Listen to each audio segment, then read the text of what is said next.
movies running all evening. We have Biz today. Hello, sinners. It is I, Father Evil, and I invite you to Destination Station on YouTube. Bagels and go to Destination Station. This buddy is the bomb. Yep. Love him. Yep. Fucking A. Yep. I had to say that for a reason. Freddie, take that, motherfucker. All right. Okay. Fuck you. Yeah.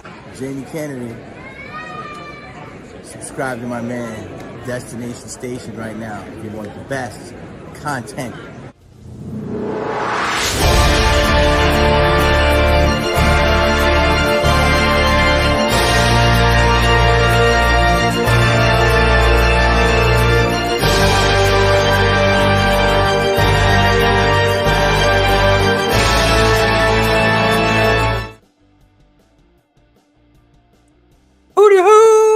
What's up? Welcome to Destination Station.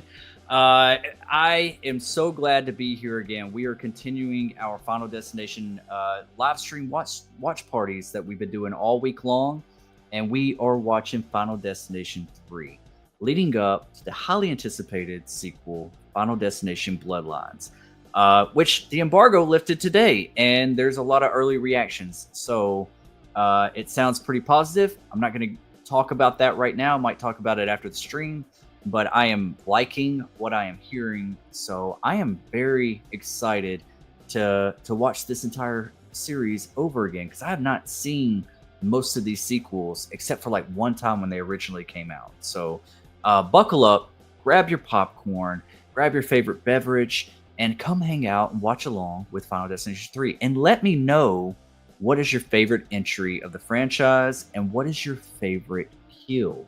I'd like to hear that conversation in the comment section, because I have some friends that are going to be hanging out with me tonight. They've been here before on my channel. They're nobody new. They are good friends of this channel, good friends of mine, and great content creators. So if you're not subscribed to them, do yourself a favor and subscribe to these people that are coming on my live tonight.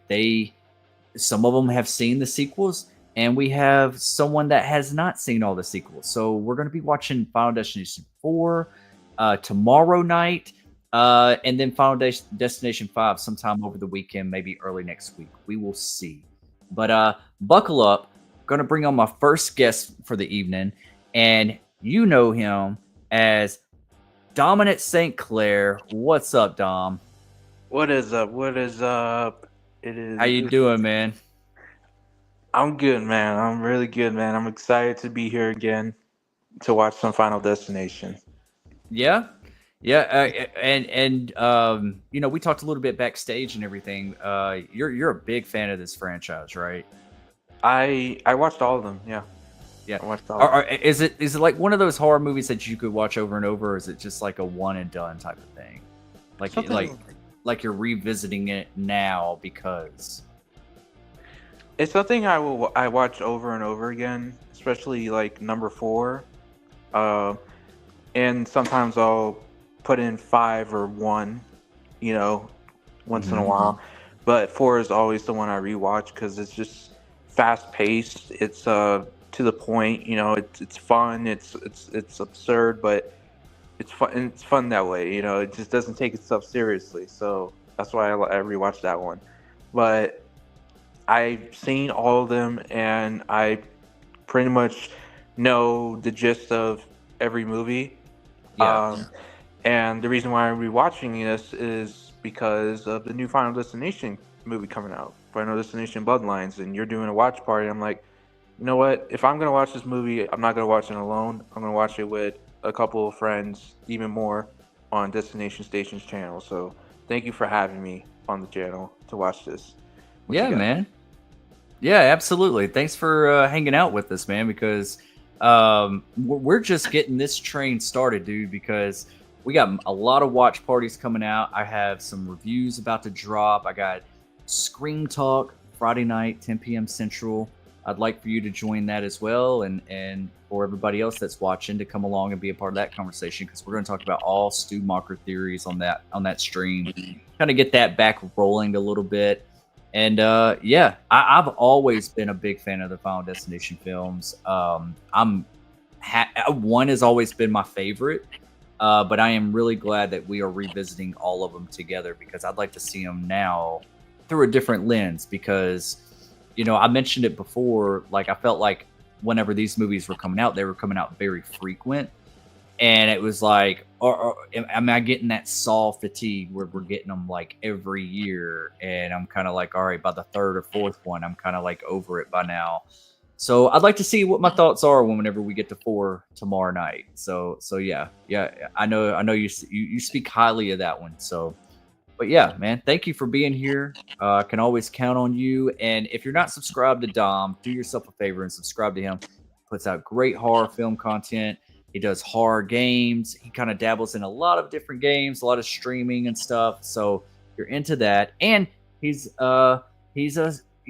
a filmmaker too. You do like short films and stuff. What, you got any projects like that coming up?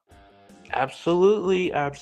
So I got one project coming up, short film that I'm gonna post on my channel. It's been a while since I posted a short film on my channel, but it's gonna be another one, short film that I'm gonna be making, and it's gonna be posted on my YouTube.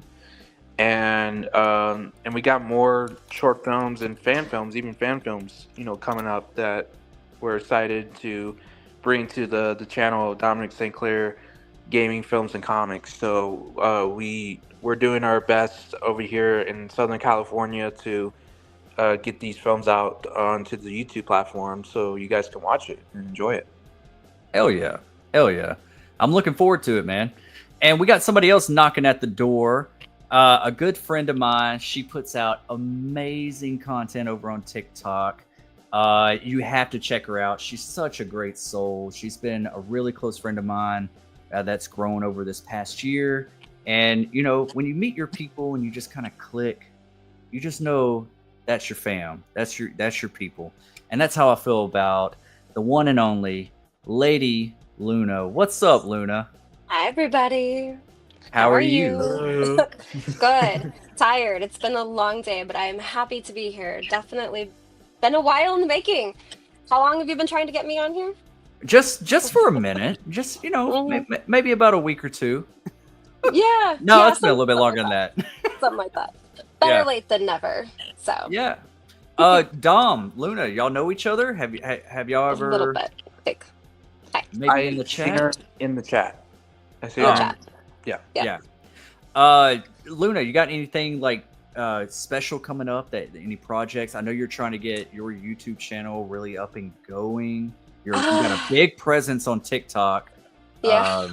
So it's always fun over there on your streams. So, but you got anything else going on? Shoot. It's a pretty long list. I don't know how much time you have now. Yeah, it's actually kind of what kept me from being here on time tonight. I've just got a lot of things in the motions right now with the vendor event coming up. So I'm super looking forward to that. It's going to be for the free comic book day.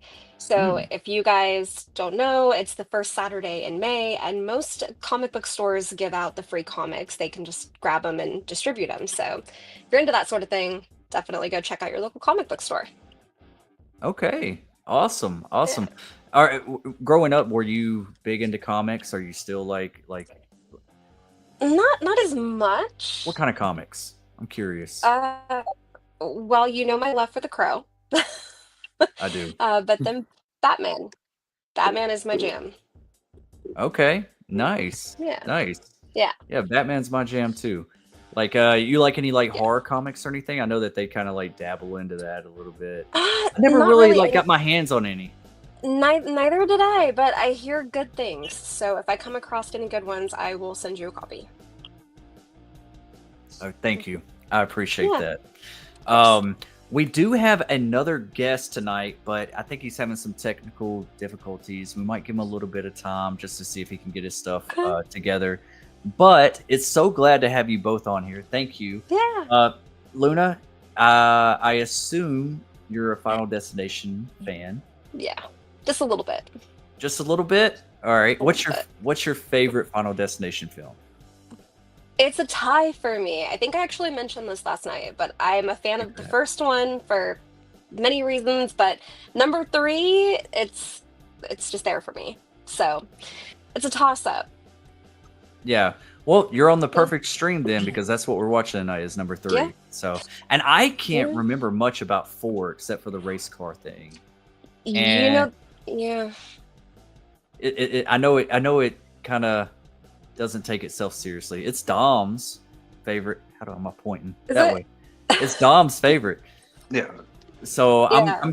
I'm curious to see how I feel about it now. I just remember just not vibing with it very well, and they were just like really not taking themselves seriously at all. But I remember like in 3 very solid, because again, I feel like 1 and 3 had some of the better characters that you cared about a little bit, and there was a certain style and vibe that it had to it, and the leads were great.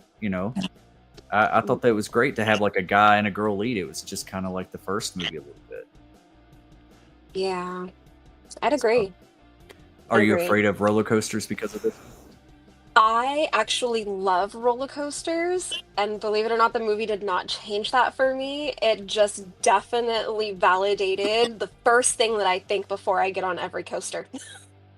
So It is me too. I think I spoke about it last night. I have a Six Flags that's like right down the street from me, and me and my daughter will go. And she's seen this movie. This is the one that kind of scares her. She thinks about the roller coasters too. And we'll get to the very top before it drops. And I'll be like, remember Final Destination? And she'll just be like, Dad, don't. And then it'll just drop. I don't know. I like the excitement. I'm not the one that's kind of like scared of stuff like that. But I'm not either. But they do have fun with it though. That's one thing about this one. It kind of like balances the freakiness to the fun nature of Final Destination movies. Had a good balance. Right. Yeah. I have to say, I think that 1 through 3 is kind of the franchise for me right now. 4 and 5 I really enjoyed, but I don't know. I feel like 1 through 3 just feels solid. Yeah. There's something missing in 4 and 5 for me. As much as I do like 5, even though with that ending, and we'll get to it, we're not going to give away anything in case somebody hasn't seen it. But I feel that, like, I'm like, what is missing? There's just something not here that I don't know what it is. It does have some good kills, and they do utilize the 3D stuff really good. Go ahead, Bearded. Bearded Entertainment here. So for 4, I agree, especially with 4, because 4 is like the one movie that was just like, well, of course, not taking itself seriously, but also the soundtrack is different. If you notice, the soundtrack in that movie is very like in 4. Okay. Yeah, it's not the same as 1 through 3. Okay. Because 1 through 3 is the same symphony and the same soundtrack that was made by the same person. I forgot her name, but she passed away before Final Destination 4 came out. Rest in peace. But 4 had a very upbeat, like rock, like metal soundtrack, to it, to where it was like you can tell, like, oh, okay, this is not going to be like the other ones. This is going to be different in tone and everything like that. So that's what I liked about it. That's what I liked about it. But I understand where people come from when they say stuff like it's different from the rest. Yeah.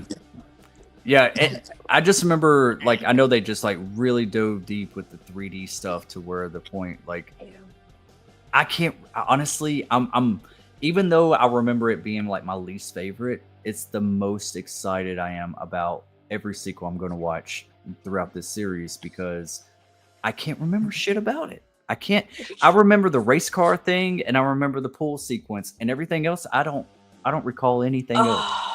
Man, there's one part when my son watched it, he was like, Mom, if you ever do that to me. And I was like, I promise I will never do that to you. I don't want to give away. Maybe I'll have to come on for the rest of them with you guys. Hey, tomorrow night, we're going to do it. If you'll have me. Yeah, absolutely. Absolutely.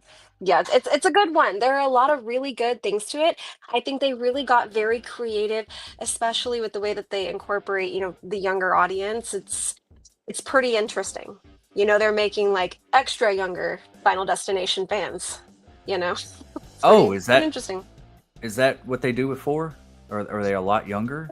In my opinion, well, okay, so kind of slight, but not really. They involve kids, but not in a bad way.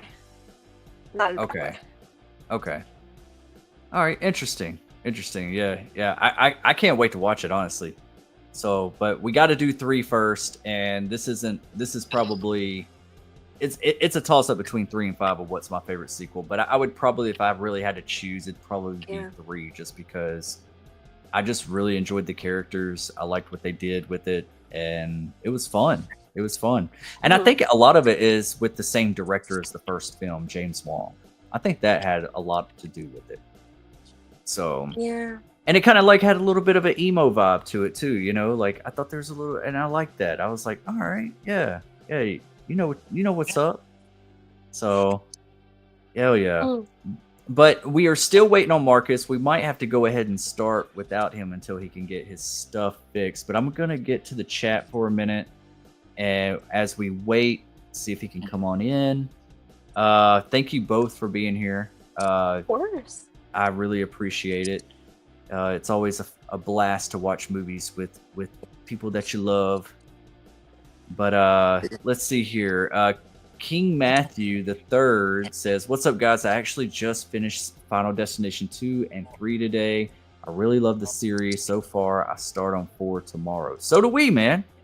So do we. You should have waited for 3 today, man. Because I think he said it last night that that he just got the box set, and this is like his first time watch of the entire series. I could be mistaken, but I think that's what he said. I think he's seen the first one, but man, you got to watch them with us, man.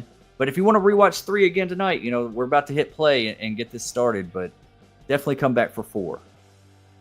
That's awesome. Yeah. That's awesome. I'd like to hear what you think about it. And we also got somebody finally here. We'll see how long he hangs out, but it's the one and only Shot Him 6 times. What's up, bro?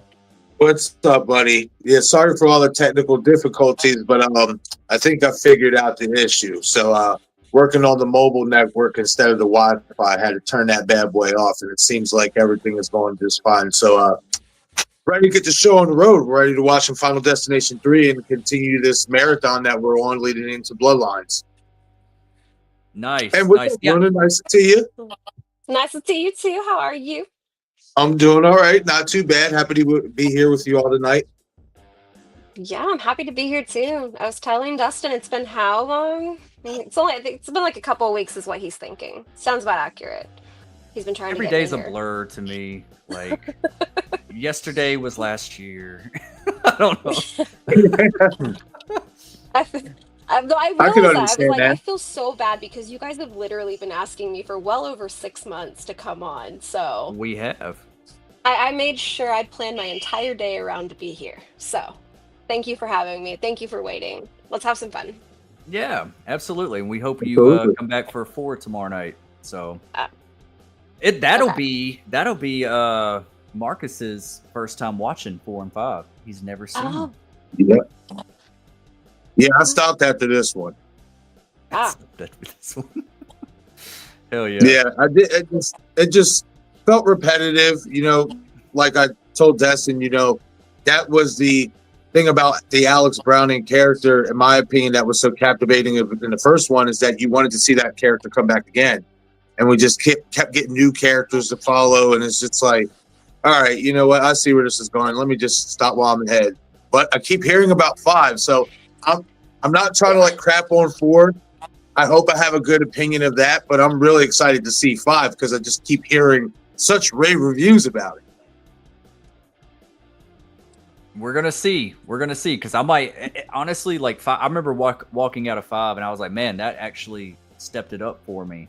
But it could be for certain reasons that I'm not going to get into tonight. We'll wait for that stream. But But yeah. We're on to a good one tonight. So we got a good crowd. I think Luna, you did say this is your favorite sequel, right? Mm-hmm. Yeah. I kind of feel that a little bit too. But I know that the chat's waiting. We're kind of late getting started and everything. Let me get through a couple more comments, and then I'll do a countdown, and we'll get this party started. Sound good? Yep. All righty.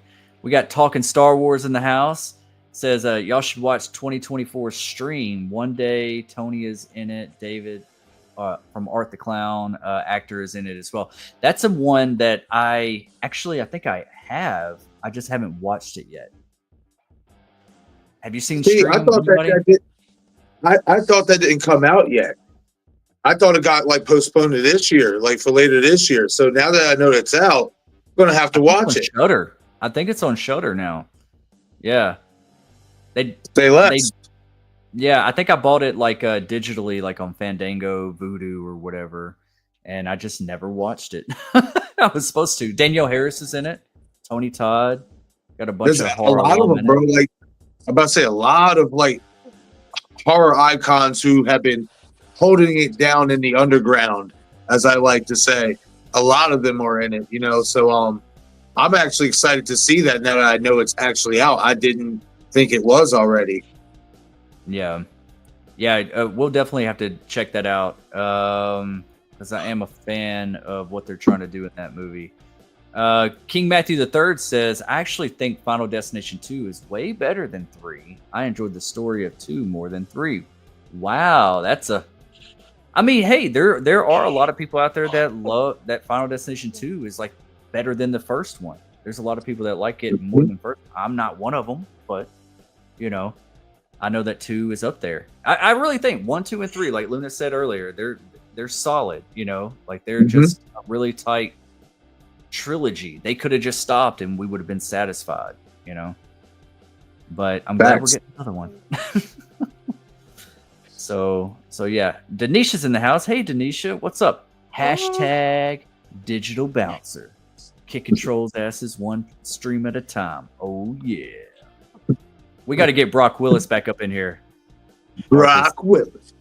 Yeah, Uncle Brock Willis. Luna is like, what the hell are y'all talking about?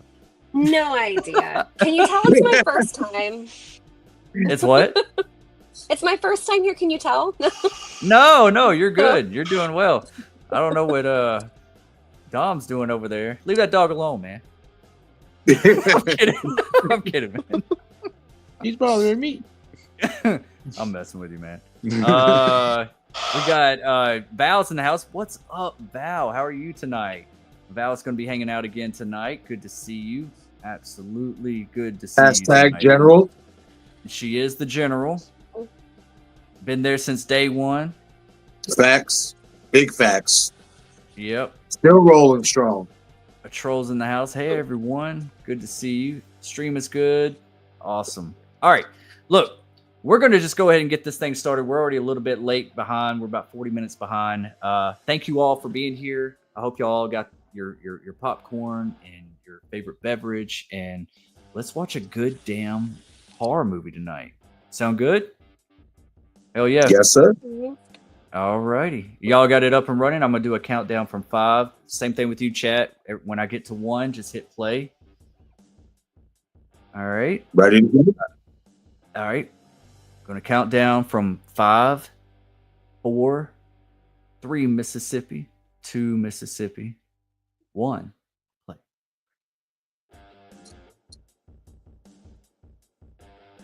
Let me see if I can bring this music down. Is that music loud on your end, or is it just on mine? No, it's cool over here. All right, cool. I'm gonna bring it down just a little bit. It's a little distracting for me.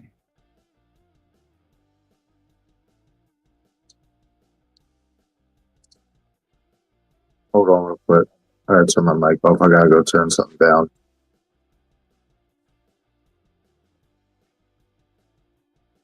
See, you can even tell, like, the score. It's the same score of the first movie, isn't it? Very similar. Yeah, from when the first one opened. I think it's the same score or near the same. Mm.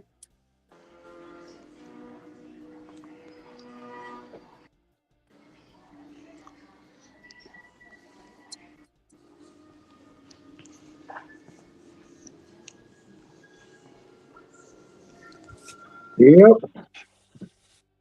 The good old roller coaster. No bueno for me. Man, I love roller coasters, man. What you talking about? Nope. Yeah, her Great. name is Shirley Walker. That's the name of the recordist person who does the music. The score? Yeah, the score. Yeah. What's her name? Shirley Walker. Shirley Walker. Yeah. Yeah, that's an old name.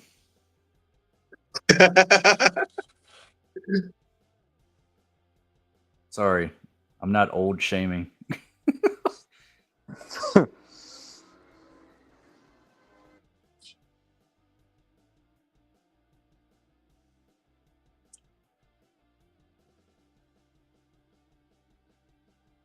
Man, just even seeing the zipper spinning shit is already giving me dizziness. Ugh. Oh yeah? Yeah, fuck that. I love those big swings. They're one of my favorites. Oh, you talking about the ones that go up really high? Yeah, We were just talking about that last night, weren't we? they're one of my favorites. I don't fuck with them. I mean, I do. I've gotten on them a few times, but the last time I got on them, it was kind of windy and, no, it was like my chains were like swaying, and I was like, all it takes is a snap of this chain, and I'm gone. You like that though, right?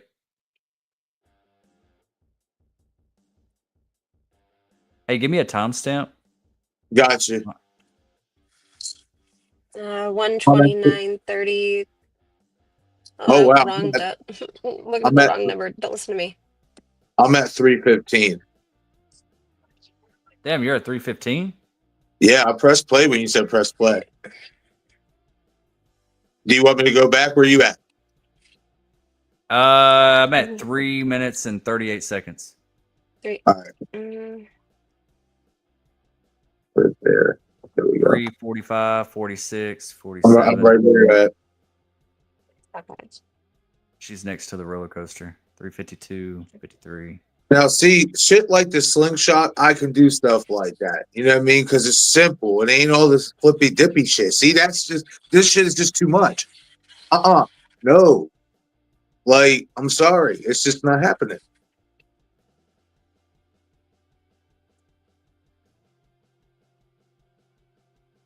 I like the flippity dippity shit.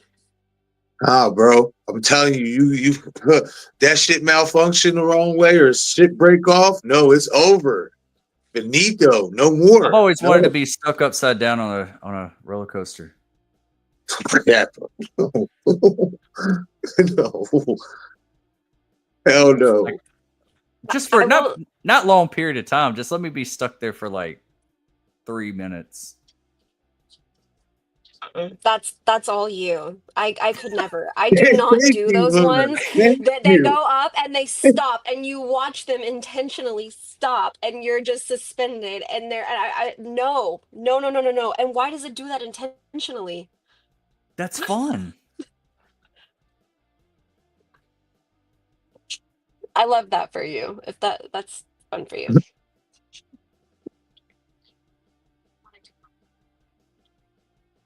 I love theme parks too. Like I really like, I'll go to a theme park by myself. Like I had like a season pass for like me and my kids for Six Flags, and like I guess my older kids, they just like kind of grew out of it. But I'll go for like Oktoberfest, and for like the horror stuff, I'll just go by myself. Hell yeah. See, I would like to do that. See, that's what I'm saying. Like when I was telling you about the Hershey shit down here, that's basically what that is. It's a whole theme park. You know what I mean? You got everything there. It's ridiculous. Yeah. I gotta get you guys here for Halloween Horror Nights at Universal Hollywood. I know. Yes, I've Yeah. always Because wanted to do it. nobody does it like Holly. Let me tell you what. So you guys got to I- come out. My supervisor on my team at work, she lives in Orlando and she goes to it all the time, tells me all about it. But didn't they just open up like a Universal Monsters thing or something? Or Universal Horror? I think that they're working on that, and that's supposed to be, I believe, over in Orlando. But they're talking about doing something with Hollywood. They're going to take out the Simpsons area and replace that. I don't think I remember hearing what they're putting in there, but everybody's kind of hoping it's going to be the monsters. Okay. So. Nice. But, I'd be at that every day. But there's nothing like, I'm sure that the Halloween Horror Nights is great in Orlando, but there's nothing like getting off the tram at the Bates Motel in the middle of all of that. Telling you. I thought Bates Motel was is it at Universal or is it at Disney? I thought No, not it's at Disney? Universal. No, it's Universal. Damn. Bates Motel is Alfred Hitchcock. He filmed many different things there. Yeah. Did you guys hear I need the that in my voice? life. Yeah. That's Tony Todd. That's as Tony the devil's Todd. voice. I heard they do really, and I'm not going to give away anything because the Marcus, I think, yeah, that's Tony Todd's voice. Is that what you're wondering? Coming out of the devil's, like, is doing the devil's voice, right? Yeah. Bro, I think that all but confirms the sky is death. He's the one. Like, bro, what more evidence do you need? So the review embargo lifted today for Final Destination Bloodline. So a lot of early reactions are out now. They're saying it is so good. And they said what they do for Tony Todd's character is so amazing. So they got something special. And it looks like they're doing something else with like a log truck again from what that last poster was showing today. I'm like, all right, they're going to do another log truck sequence. All right, I'm not going to give away anything else. I'm about to say they might mess around and mix in like certain kills from like all previous 5 movies. Mm-hmm. And just maybe add their own, pizzazz to it. Yeah. The guy holding the camcorder looks like old Brock Willis.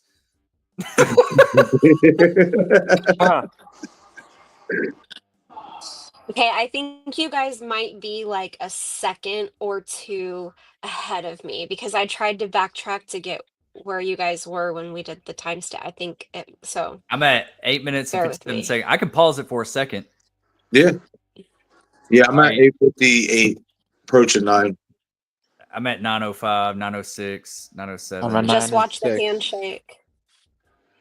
The guy. Where are you at, Luna? I am at 10:33. 10:33? Wait, damn. No, that's skipped. I'm having technical things of my own. My apologies. Where are you guys at? Just tell me where you're at. I'll meet you there. 9 minutes and 29 seconds, 30 seconds, 31. Okay, I should be good now. Yeah, where they're getting basically getting on the coaster. Yeah, they're getting on the coaster. Yeah. Okay. Cool. Thanks, guys. Yeah. No problemo. I kind of quickly threw together a streaming setup here to try to make this happen. So, because I'm not putting off doing this YouTube stuff anymore. You guys gotta keep me going. Oh, we're gonna keep you going. Don't worry. For sure. You don't have a choice. No. Okay. Thanks. I need to hear that. I need to hear that. StreamYard, me and Marcus just discovered this week that StreamYard's a little bit more lenient. It used to, like, they've released some free features that we weren't aware of, and it was like, oh, okay, cool. Like what we're doing right now, this would have cost $50 to $80. It was part of that package, but they kind of like changed it up a little bit. Yeah, like before, you would only be able to stream like by yourself, and then since they changed the payment tiers, because they took the $25 tier out, but what they did was basically put all the $25 tier stuff that they had and put it in the free tier. So it's a little bit more lenient, especially for for us to get back into the game. Yeah. And for me to start. Oh. Yeah, honestly. Yep. You got your channel and everything started up, Luna? I got everything set up and ready to go. I even have my first special guest. So, yeah. Wow. I'm super nice. excited. Yeah. Nice. Let us Yeah. know when it is. We'll show you some love. We'll be there. For sure. I'm going to get everything together with her and see when she's available. And we're going to do something awesome. Nice. Oh, yeah. Troll says carnival rides are real life Final Destination. Test your fate. It is I'll so test it. true. Huh. I'll test it. I'll test it. Did you notice too the pinball machine? It was gonna go to fate, but then it went to death at the end of the opening. Oh, I didn't see that. Whatever happened to Ryan Mirror? Whatever. Merriman. Merriman. Yeah. Merriman? Yep. Merriman. Which one is Merry that one? Men. Robin Hood and Merry Men. Yeah, I don't know, man. I don't know whatever really happened to him. I guess just like after this was like the only like real major like movie I've seen him in after Halloween Resurrection, and then after that, never really seen him again. You gotta look him up. See what I he's remember doing. him. I don't know if it was before. I think it was before. I think it was before this one. Oh, also He was too. in a Lifetime movie, like where he was like a really bad son, like a psychotic son. Also too, the guy Texas Battle, the guy who got his seat pushed in by the. He just got his seat pushed in. Did you see that? Oh yeah. He was in Wrong Turn 2. Yeah. I knew he was in Wrong Turn too. Yeah. Wrong Turn's a great franchise. I just educated my son on it. We went hunting and he was like, Mom, what's this Wrong Turn movie? And I was like, sit down. We got to have a talk. Yep. Explain the whole franchise. Yep. Actually, I think 2 is one of my. I think it's like one of my favorites for real. Like I really like 2. That's another one for me where the original's just kind of it, but 2's really good. 2's really good. Yeah. All right, here we go. Here goes the premonition. Oh This is Bloody god. Rick. Man, that's some bubble gum. That's some.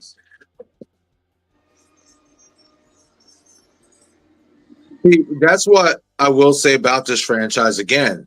Like when you think about the first 3 movies, they capitalized on in terms of like what could be a person's biggest fears. Going on a plane. You know what I mean? Riding on the highway behind a log truck. Going on a roller coaster. You know what I mean? Like, and I think that was a really innovative way to capitalize and play into people's biggest fears and get you hooked in. Like, I'm sure for advertisement for this, when people saw the roller coaster, they're like, "Oh yeah, we're definitely going to see it because of this." Exactly. You know what I mean? We don't care about anything else. We want to see how this roller coaster, death scene is going to play out because you can relate to that. I mean, I can because I fucking hate roller coasters. I'm not doing it. You know what I mean? For this exact reason. So, just the I'm first. getting you on a roller coaster, bro. We're going to go get on Mr. Freeze.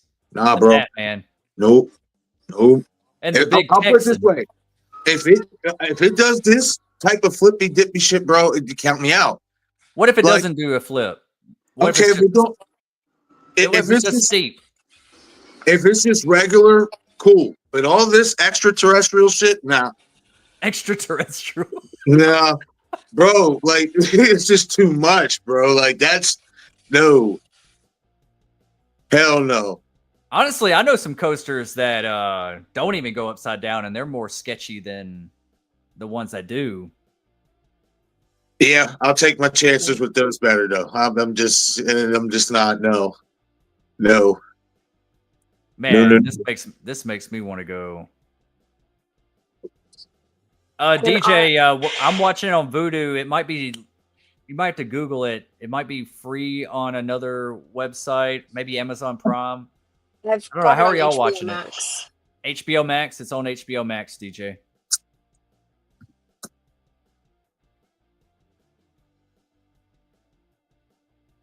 Man, I want to get on a roller coaster now.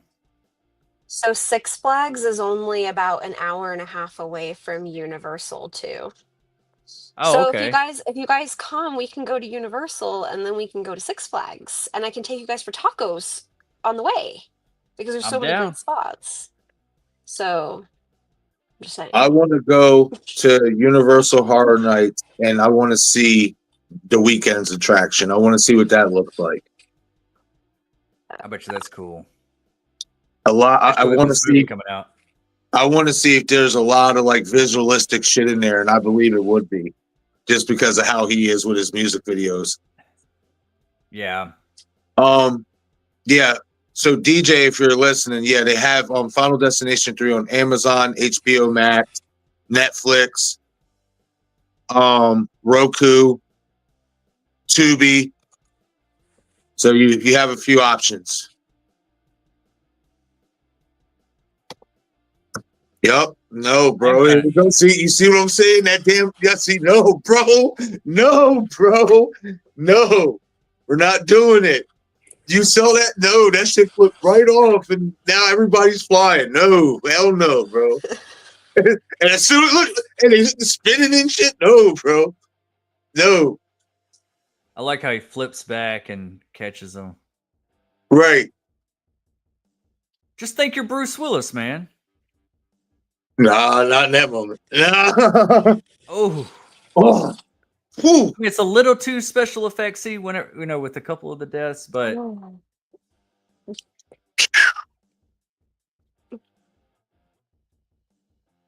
Man. I like the little emo guy. I thought he played a good dickhead. Yeah, he was cool. I enjoyed his character too. See, this is what I'm talking about. This is what life is about. Oh yeah. This is what yeah. This is a great experience. No. Yeah. Tell that to the people hanging on by thread. Oh man. Just seeing everybody like a bat hanging Right. down. Like they're in the Lost What's your Boys. timestamp on there? Timestamp? Yeah. 18 minutes and 38 Yep. seconds. 39. Are they trying to rock it? There is a little feedback coming on somebody's end. You might want to turn it down a little bit because Destin could get copyrighted. Oh. Ooh. I forgot about that he got like cut in half like that. That was gnarly. Bro. See. Hell no. That was really my favorite death in that whole situation. Because it was like practical, Right. when his bottom half fell in the seat. No, but something you did say, Destin, like some of the like kills on the roller coaster from the premonition, this is where, in my opinion, 3 did kind of take more of the CGI approach a little bit more. I don't know if it was because they had to or they just chose to, but I agree with that because I think we get more looking kills like that throughout the movie. It's kind of hard, like filming practical when you're on a roller coaster. Right. Upside Yeah, down. exactly. Yeah, you got to make something look special effectsy. Yeah.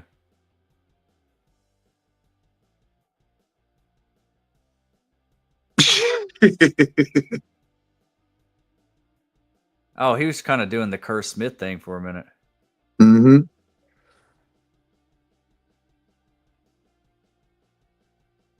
Don't fight, man.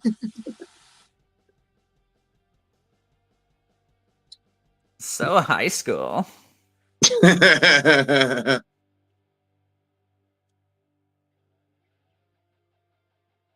Damn.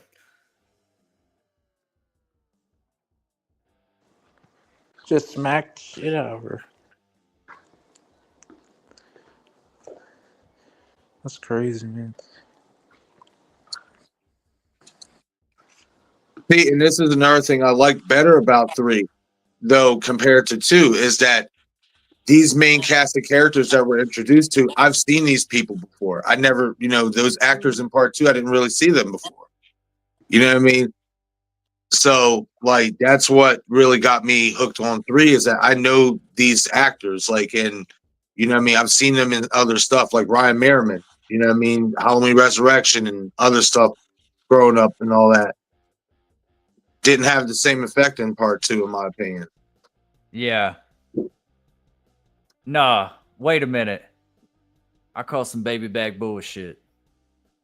Ooh, what?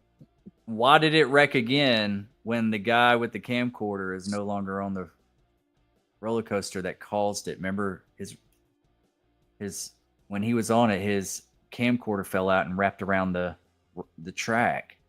Because basically by him getting kicked off, he basically death skipped him in that moment. So it probably passed on to somebody else.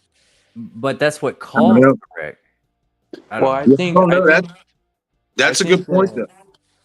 I think that even if he didn't drop the camcorder, causing it to, explode the wires and stuff, I think somehow, some way, Death was going to find a way to try to crash the roller coaster in another way.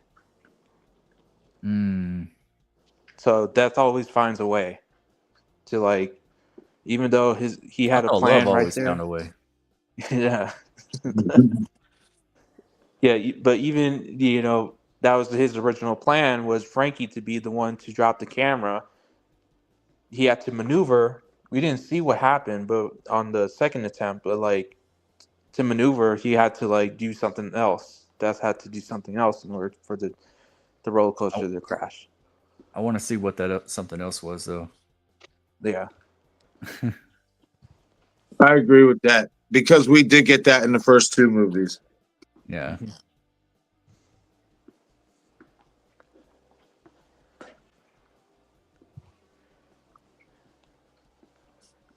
Man, she was like in a lot of horror movies around this time, right?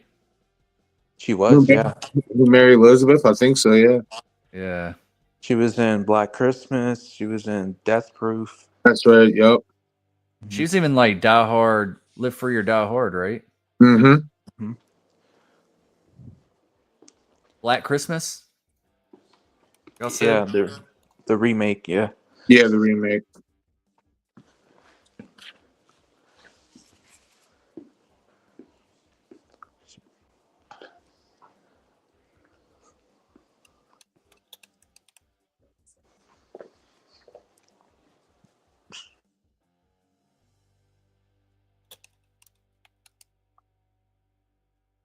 Yes, you would have. Don't say that.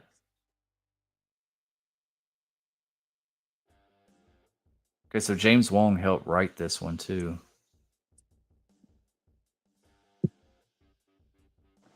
See, this is a better cast than the second one, in my opinion. Because they know the each second other. one. Yeah. Yeah, we went back to the high school route. Mm-hmm. Instead of the older adults. Yeah. Young adult cast, yeah.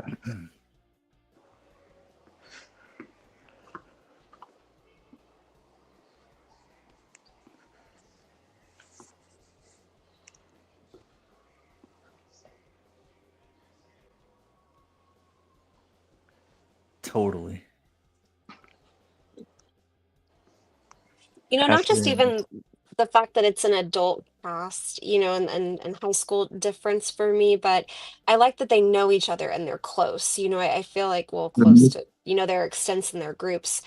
But they know each other at least. And so that kind of adds a little bit more depth to it for me, a little bit more meaning behind the deaths. And I think that really fills the story in a little bit more of an emotional way, kind of makes it easier to connect to the movie a little bit. Right. Yeah. Because until they didn't know each other, especially the pregnant lady. The pregnant ladies, even when they came in through the door, she was like, "Who the fuck are they?" It's like, yeah, you don't know who they are. So they kind of created confusion for us in 2, I feel like, just with that alone. Mm-hmm. So even he's connected to the first one. Ryan Merriman's character. How? Because he was on flight 180. He was supposed to be on flight 180. He just. Oh, okay.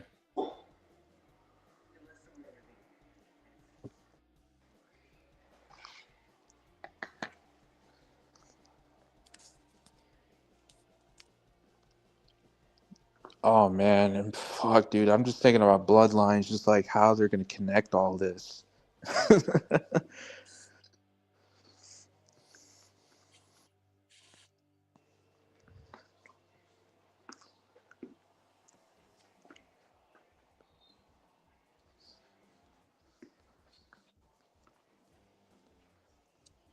I had to refresh mine because mine froze. What's the timestamp for y'all?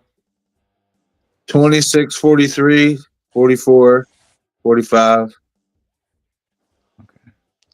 I think we're at the tanning salon.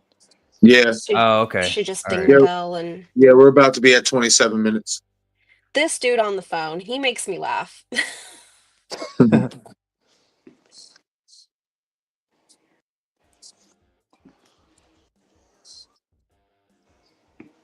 So this movie did not mess me up for roller coasters, but if my desire to never be in a tanning bed wasn't already like big enough, this movie just cherry on topped it.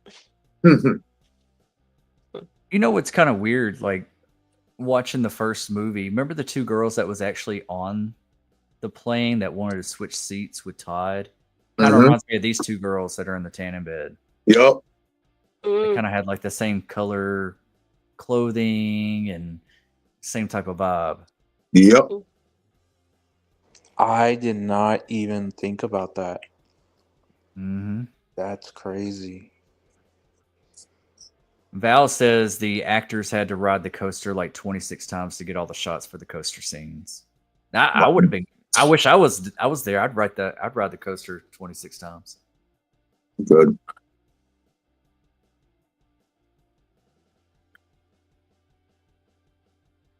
I'll just hang out down here behind the gate. Hold our wallets and purses. Yep. I'll make sure nobody takes y'all shit.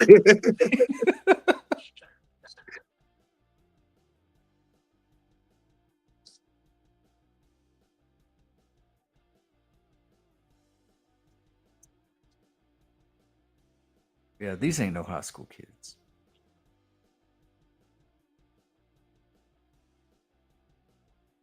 Aren't they all supposed to be like senior year? Yeah. I think that's like the first one. Yeah. I think so. Yeah, that was like their senior trip or something. Yep. Well, because they're young, but they're not too young. You know what I mean? Right. Yeah. They're cool kids. But Mary Elizabeth, man, she had a lot of potential. She still does. I mean, she was in Birds of Prey with Harley Quinn, that DC movie and stuff. You know, like she's she obviously makes an impression when she auditions for movies because she's been in a big variety of different films. Absolutely. Yeah, she's underrated. Like she doesn't get talked about enough. She's a really good actress. And see, that's what I'm saying. Like I've seen this dude before.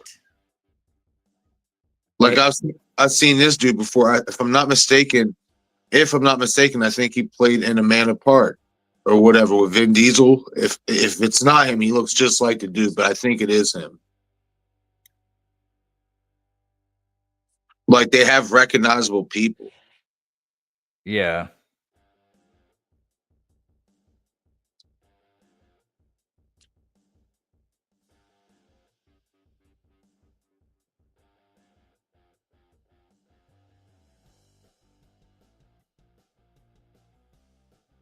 And he does look like a bad guy in like a Jason Statham movie.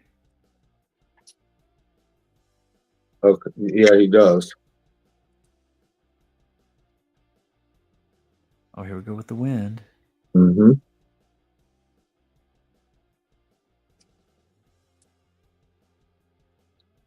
Yeah. See, that's another thing in here. No black ominous cloud rolling over them. That is a missed opportunity.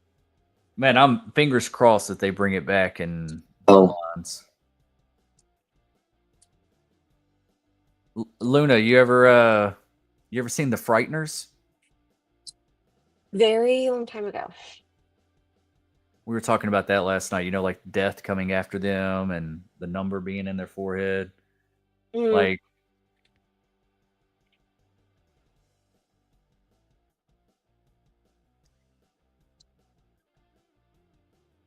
oh boy, you alright, man? What you doing? What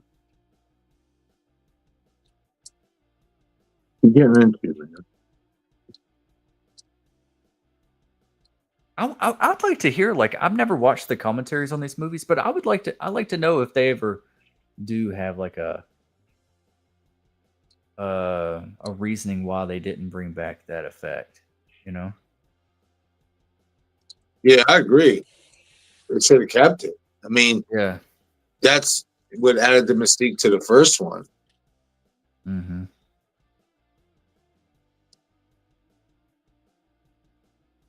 Now, just, you know, I mean, you get elements like, you know, you see the wind blowing and all that stuff, but they did that in the first two and still had the black fog. So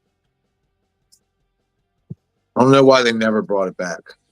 It's cool. It's cool to look at. Yeah. A troll says, "What's y'all's favorite scary movie?" Ooh. Dom, I'll let you go first.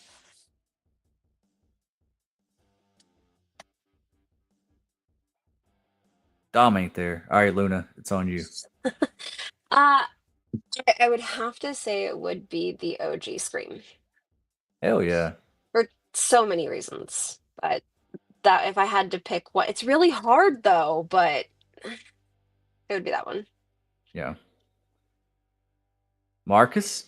You already know. Good old Mikey Myers in Halloween. Yeah. And I'm going to have to go with Luna. Scream is just one of those movies that just kind of like spoke to me at the right time. And yeah. I always try to think of like, what would I, you know, my favorite one be if putting Scream to a side? Like, you know, like I really struggle with that. Struggle with what would be my favorite. I think maybe A Nightmare on Elm Street. I was just about to say, and knowing you, that would be it. Yeah. I mean, you love your Freddy, bro. Yeah, I think that had the biggest impact on me before Scream came out.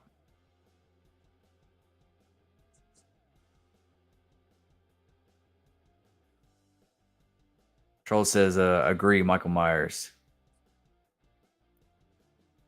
Dom had to leave for this scene. He's like, oh, I can't watch. My mom can't walk in the room while I'm watching this. Yo, Destin. Destin, yo. I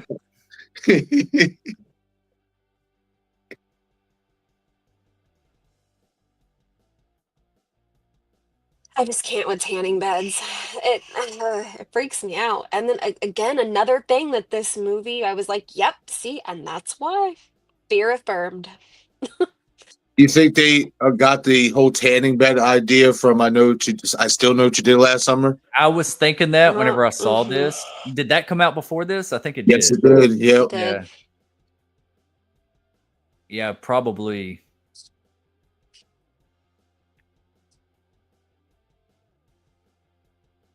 Got some dreamy ass eyes. Like you get lost in them shits. Like them sad eyes. What, hers? Yes. Not the girls in the tanning bed. They're wearing goggles. I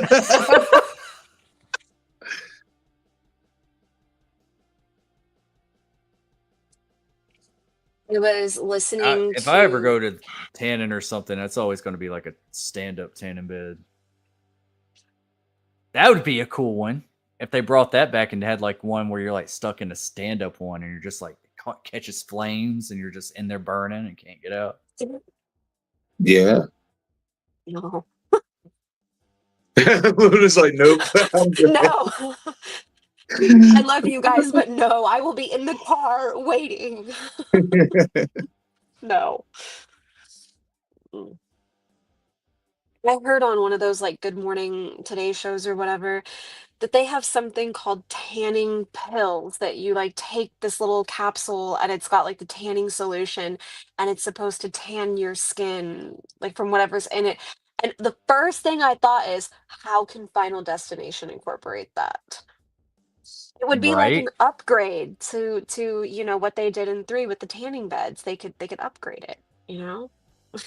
Yeah. Because I'm curious. That doesn't sound very What does appealing. that do to your insides also if that's tanning your skin? Right? How are you supposed to explain that to a surgeon if all of a sudden, like, something's not right and they open you up and they're like, excuse me, Right. ma'am, you're orange,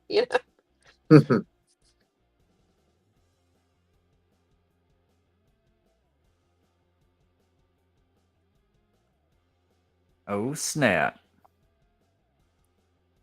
This kind of reminds me of something that happens in 5.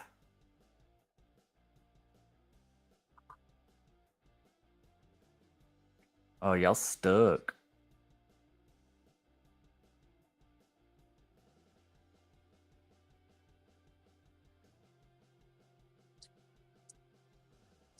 See, that's the thing too, the shelf getting stuck like that. Mhm. Man. Fun times. I will say what they did in terms of like when she like looks at her pictures and stuff. It's kind of like they added like some type of like glare to it, and it kind of reminds me of The Omen when you would see like that line go across a person, and that means they're either next or they're dead or whatever. I don't know if you caught that. Hmm. Yeah, Yeah, like in the photo. yes, definitely giving me Omen vibes. Man, burning up like that. I feel like I could knock out that fan though above them. Oh, This thing off in flames like that, like nah, I'm good, man. That's fucked up. That's a hell of a way to die too, because that shit is slow.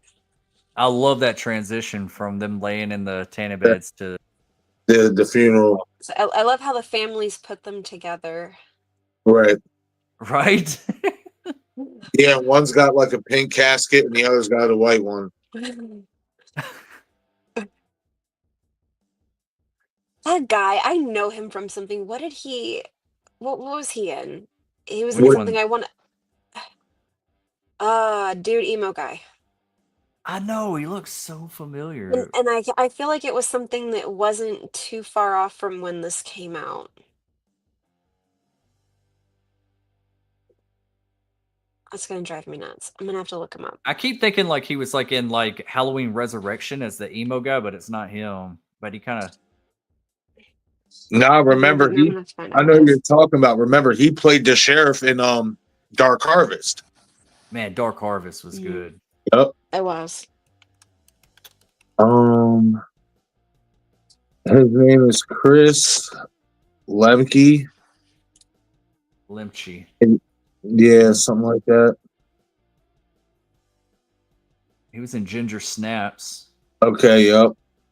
Okay. They're Yeah. watching. I He's think that's been probably where, but no, I think it's something else too. Why do I feel like it's something else? He Alter was in Egos, Tales from the Dark Side. Frankenstein Theory, The Last Casino, Alter Egos, Rosencrantz and Guildenstein, I guess, or something shit. Oh, he was in Hmm. Knockaround Guys. That was a good one. Okay. With Vin Diesel and Seth Green. Extends Existence, 1999. Teen Night, A Simple Curve, New Life. A lot of TV stuff. Yeah, It's In Time. it's an episode of Goosebumps that I recognize him from because I'm such a Goosebumps kid. Oh wow. Ooh, let So me see. that's Oh, he is. Yeah. He was in what? Sticks. that's Okay. what Yep. it is. Yeah. I was pulling it up too because I was gonna drive me crazy.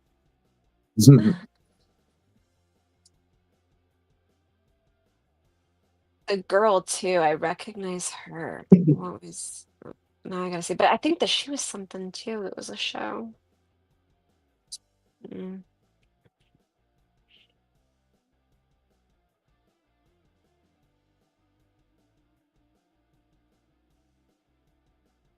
Oh, she was in a Instant Star. Okay. That's what it Who, was, I Mary think. Elizabeth? And so it, yeah, that's what it was. Anyways, The blonde that got killed in the Tanner bed, she was in Tucker and Dale versus Evil. I think she played in one of the Wrong Turns too. Did she? I think she did as well. Why do I want to say it was 3? I think it was 3. I think it was 3 too. I gotta have to visit that franchise again.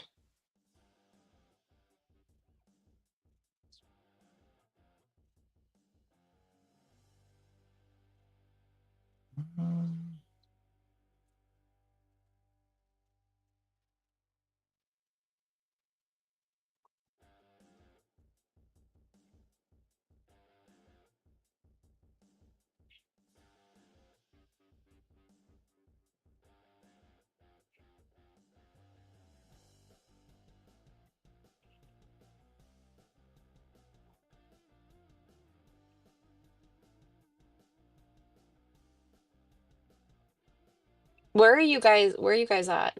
Just to make sure I'm with you. I'm in Texas. N- In the movie.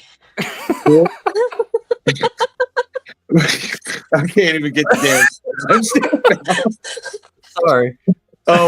42, 47, about to be 43 minutes. I got to quit Okay. messing with these other sites because every time I mess with it, like I can hear the audio, but then it messes up my video. So I'm refreshing it. So y'all gonna have to tell me where you're at. I'm at 42:18. Where y'all at? 43:05. 43:05. So I'll go to. All right. Yeah, the wind is blowing profusely. Yeah, that's where I'm at.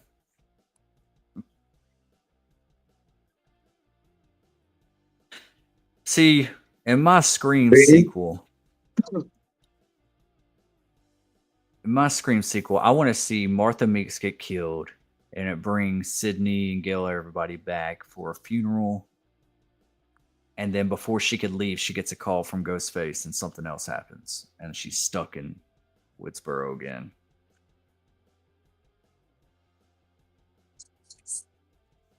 It's funny because now they're, bringing up the photos. Yeah. And that's something that I think maybe that could be something that they're going to use to tie in for the new one, Like, I mean, she's pulling up a picture of Lincoln and like all that. It's like, Yeah, the how far does towers. this go? Let me ask you this, Destin.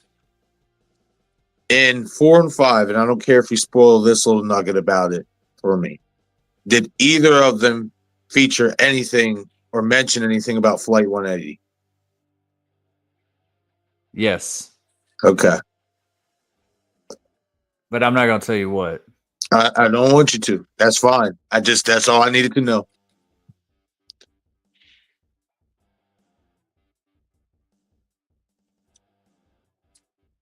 Oh, is she pregnant?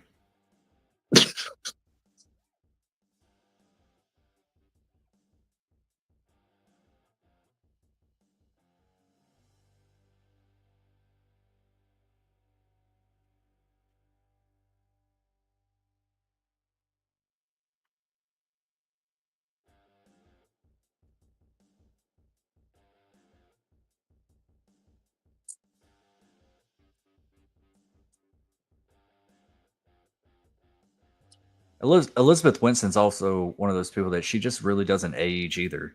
She still looks the same. Yep. Is this San Francisco? Like those hills look like. It might be.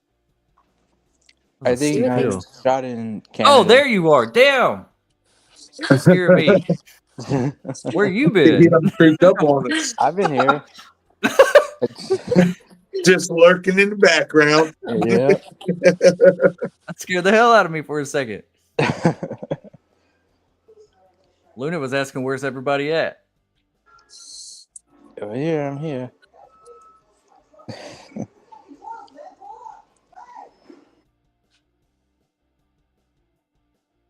Oh, I remember this. This is one of my favorite ones in this movie, just because that guy deserves it, man. See, maybe right here maybe it'll explain right here, to a degree, how the how the explosion on the roller coaster still happened without his camera. You know what I mean? I still think it was just a quick way to just, basically say he cheated death for this moment. Even though I wish they would have went into more detail like you do, Destin. Yeah.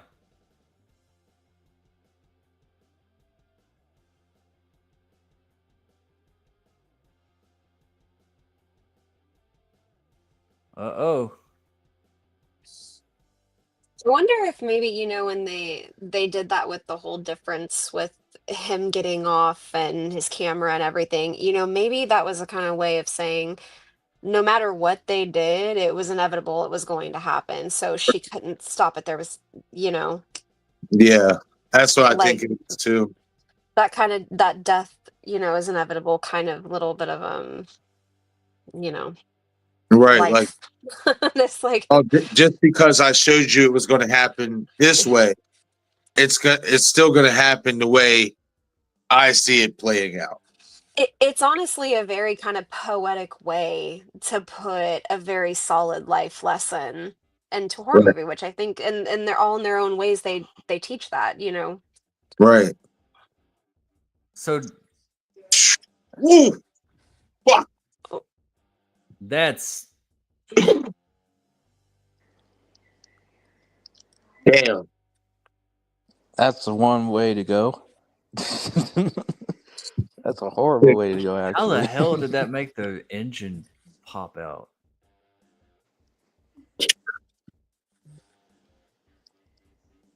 Usually older trucks like that, like, steel bodies, they're like stuff is like more firm. Now, see, that right there was a good, like Twist. clean. Yeah, not more like clean kill. It wasn't like CGI, too CGI or nothing like that. You didn't even really get to see it. You just see it crash into the back of them. Oh, there And we you go. almost didn't know that was him. Like, Yeah. well, you didn't know. So, like, it makes it like, was he the one that was originally supposed to die, or were they? That's a good question.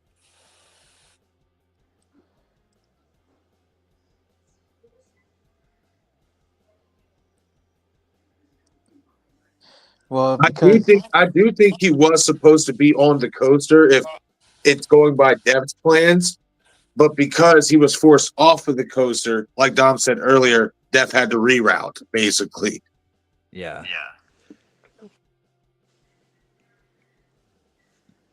yeah, it's just again that they couldn't avoid it. Right. I was just wondering if they cheated death again in that moment, or I think it's just I think it's just a way for them to, like, I don't know. That's an interesting question. Like, if would they get crushed and die right there along with Frank? mm-hmm. I Yeah, don't like, know. where was it trying to kill them all? You mean? Yeah.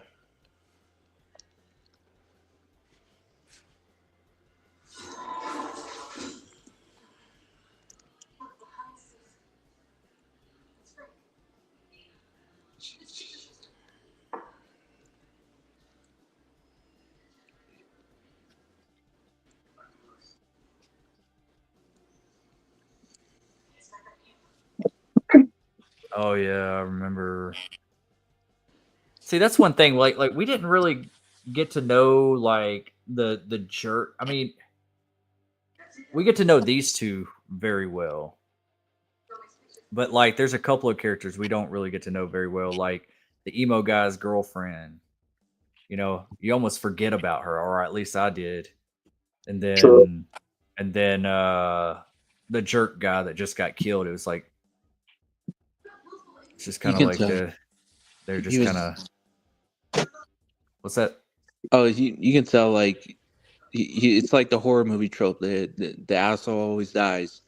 You know, always dies in the horror movie. Like Yeah. because they want you to root for death in that moment to kill off that character. See, basically what she just like she just said, the pictures show how they die. Mm-hmm. See, that's different. Well, and that's what she was trying to point out with those other pictures that they were looking at, Right. so she's kind of showing him like, hey, look. There's a pattern here. Right. Mm-hmm. So how they're gonna incorporate that, for the new one, like it's interesting. Especially when she was talking about how, death is like a force and an energy, and it's like that's exactly it though. It really is an energy, and that's how, you can communicate after. See, There's energy. and this is exactly why I also wanted her to come back for the next one, because like we spoke about Alex Browning in the first one, this is like consuming her. She's kind of like becoming obsessed with how to figure out what's going on and how to beat it, and I just didn't feel that from AJ Cook's character in the second one. You know what I mean? I felt that with Alex in the first one and with her in this one. That's why out of anybody to come back and return to Final Destination, if you were going to bring a legacy character back again, like they did with Ali Lauder, it has to be Devon Sawa or her, in my opinion. Yep.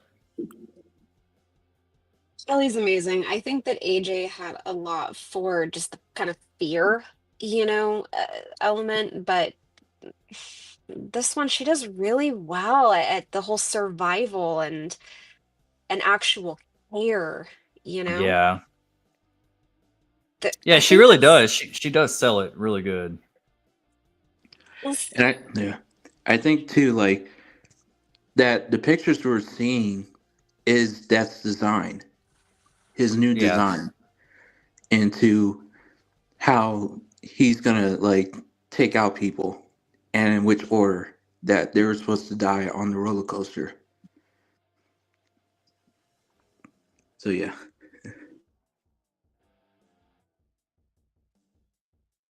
But that's something they did also with this one, in my opinion, with the photos. I think they gave us, a more in-depth look. We already knew there was going to be a design, but before we didn't really get to see exactly how those characters were going to die. We were just dropped little Easter eggs and little tidbits as to how that was going to play out. Mm-hmm. Now you act like in this one with the photos, you actually see how they're going to die before it happens, and then it comes to fruition. So I like that.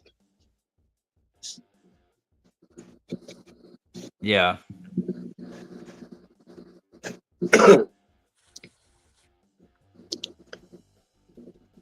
Oh, she's seeing it. Mm-hmm.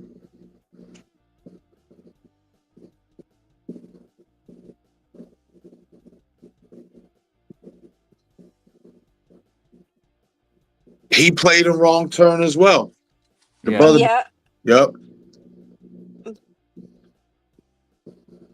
I think that should be our next franchise. What do you guys say? Are you down What is it? for Wrong Wrong Turn. Turn? Hey, I'm down. I got all of them. Oh yeah. I love it. I'm not Oh, gonna yeah. lie, I'm really interested to see the newer one from Alan B. McElroy, just because I know he did Halloween 4. He wrote Halloween 4. I didn't get to see his version of Wrong Turn yet. I've heard it was different, but it was really good. was So I Good. want to check that out. So yeah, we can definitely do that franchise. You know what I mean? Coming up here soon. I'm down for that. I think I was looking at it last night. Like, there's like what 6, 7 of them. Something like that. I think that there's 6, but his version I think makes 7, but not technically like in the franchise.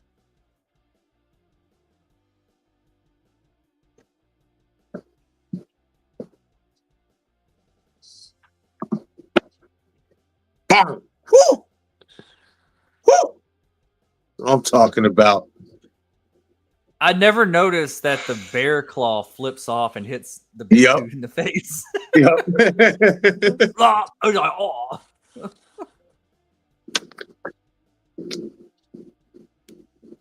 See, in that moment for that kill, that was a nice little twist for the weights to fall on his face. It will crush his head because Yeah. everybody's thinking that the swords is going to cut his head off. Right.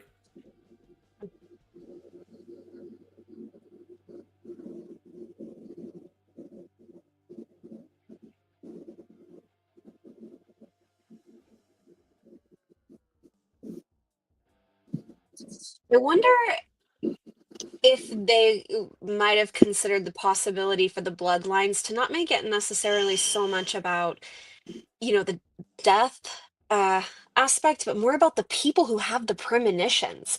Maybe it's the bloodline of them. Is there some Mhm. sort of connection or something, or maybe people from their ancestry, had this gift and they try to defeat it. Maybe that's where Tony Todd plays in. Maybe he knew more and was a part of that with people. You know, Right. possibilities. Because if No, you think about it, bloodlines, it's like, well, bloodlines for what? Death of the people.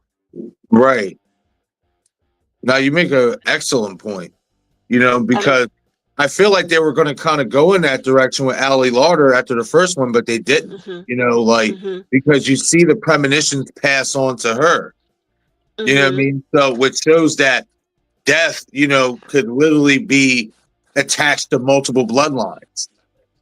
You know what I mean? Right. So that's a great point you made. I'm getting even more excited for 6. We're catching up with the entire franchise, and being here with you guys catching up with it, it's just getting me Yeah. more pumped up for 6. I'm not even going to lie.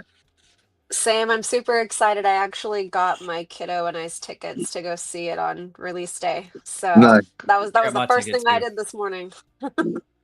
Yeah, I got my ticket too. I can't wait. And it's crazy that the embargo lifted already. Usually Mhm. for a horror movie, they wait for like the week of, maybe a couple days of. So that shows like their uh confidence in the film, like what they Mhm. got going on. So and I don't know if y'all watch like other channels but like a lot of sourceable people are saying how well it is. It's so good. Okay. So because you I'm kind of kind of worry about going and surprised. yeah. It's like I don't want to know anything else. All right, that's all you Yeah. got to do. Mhm. That's it. Yeah, I'm But I'm not looking. be careful on TikTok because I heard people that have seen the movie are releasing like death scenes, like filmed them in the theater and released Oh it online. So man, why do people gotta be like that? I know. You're going to have to turn off your comments, Luna, because that's where they get you. They did that to us with Scream 6. Man, dude, I, I knew that entire movie Mm-hmm. because of somebody, or at least the killers. I was so pissed off. yeah.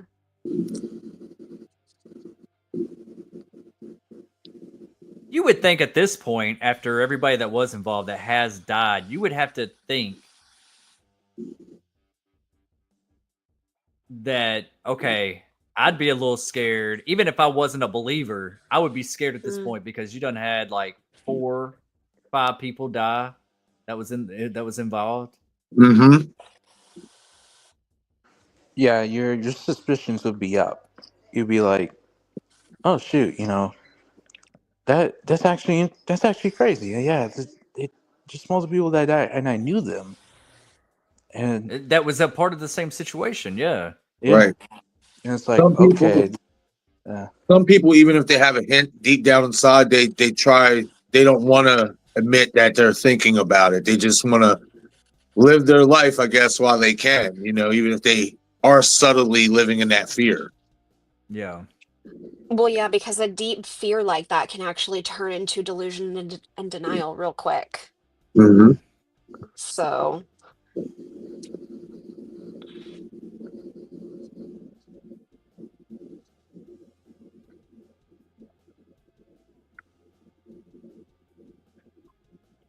Uh,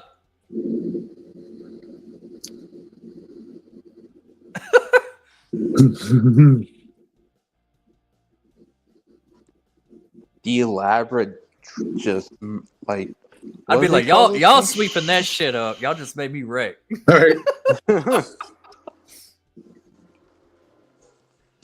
things? I do agree. These two, the golf guy and his girlfriend should have been featured a little bit more. Especially the girlfriend. I feel like he has more of a presence every time he's seen. Right. He kind of Like steals the scene, but she doesn't. I feel like they should have teamed them up for a little bit. Mm-hmm. Kind of like how we started to see that in the first one with Kerr Smith after his, girlfriend got killed. And everyone kept like ending up in the same location, Yes. like they riding his bike and they'd end up at the every time they just like end up together, then something would happen. Yep. I kind of like that. Mm-hmm. That's got to be a Lowe's.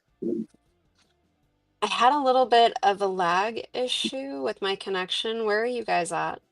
Gotcha. I'm at an hour, 2 minutes, and 3 seconds. Right there with Destin. Okay. Uh-oh, here comes a chain.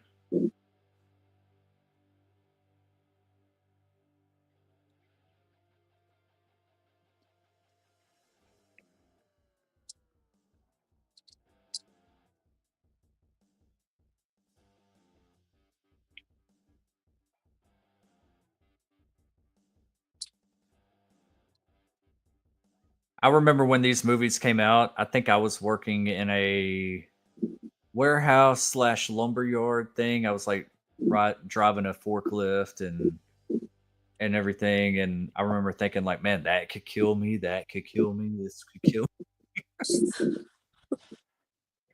Hell yeah, man. The warehouses are dangerous. Yeah. Especially if a stack of shit falls down. Oh, it's a wrap. Yeah, this one was like a lumberyard warehouse. Like we had like a lumberyard outside and it was a warehouse. We had like a lot of home improvement stuff.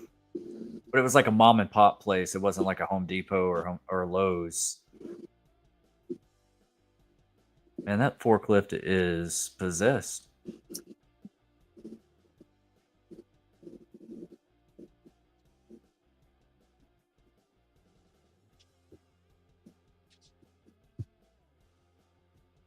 I have to say that's one of the things that I really love about this franchise and makes it one of I would say my favorites. If I'm going down a list.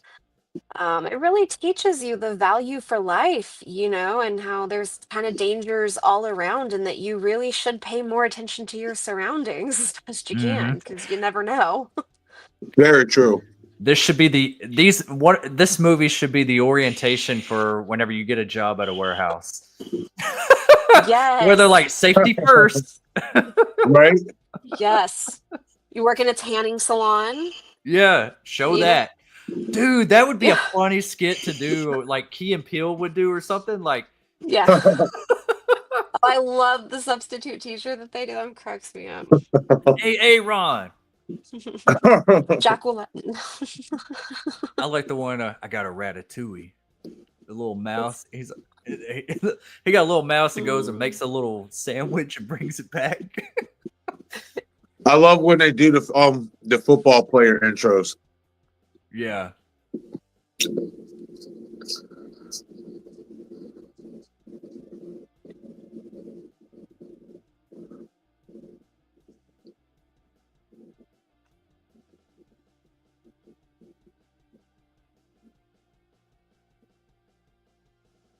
Oh, here we go. We got a sawdust tornado.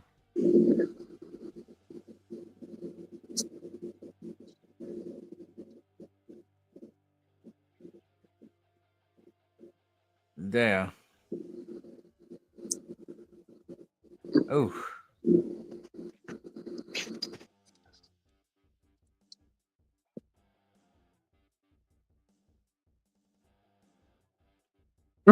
Oh. Damn. Yeah.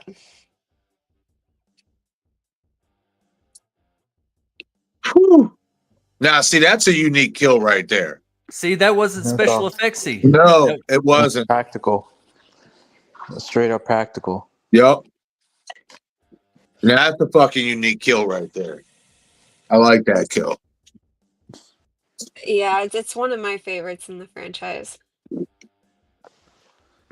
Yeah, that was dope. I just wanted to know her more. I wanted to care more when she died. Right.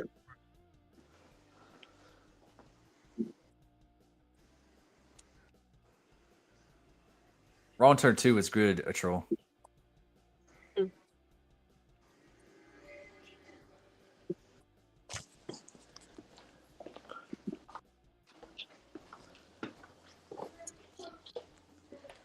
So it seems like it skipped him and went to her.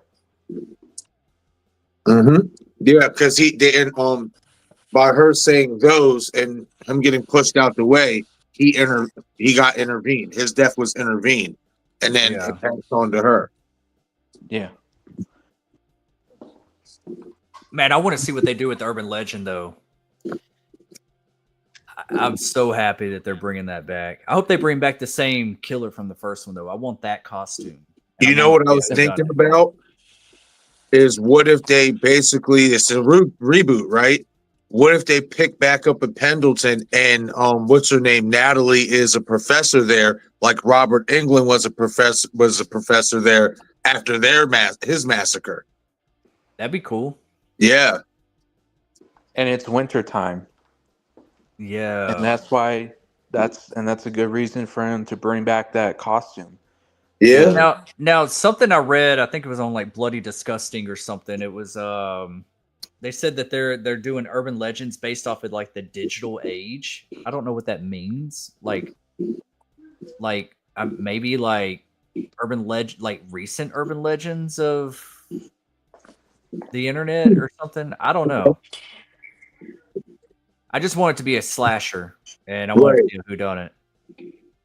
Yeah, I'm not gonna lie. It kind of sounds so far. I have to look more into it. It sounds more like a unfriended dark web type of situation. Yeah. Mm-hmm. Dude, he looked creepy right there in that truck. And my boy, he's sick, man. He lost his girl. I mean, shit. He wants shit. I think he want to kill somebody himself now. Yeah. Man, look at that Pandora bracelet.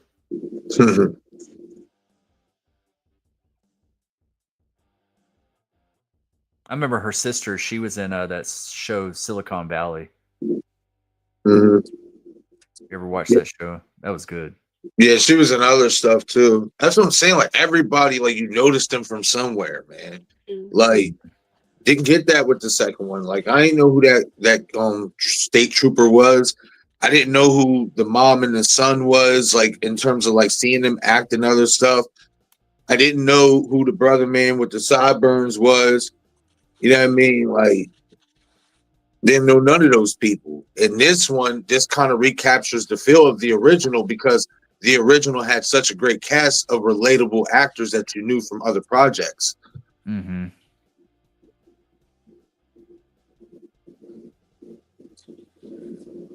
It's definitely always nice when you can recognize someone and be kind of excited to find out what's going to happen to their character. And this, Right.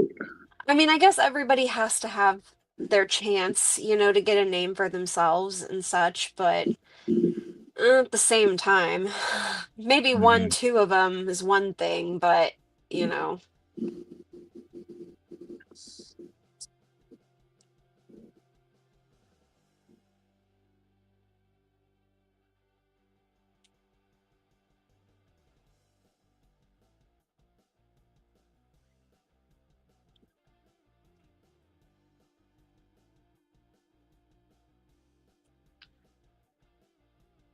Okay, so it just goes from like a theme park to like a small town carnival. Mm-hmm.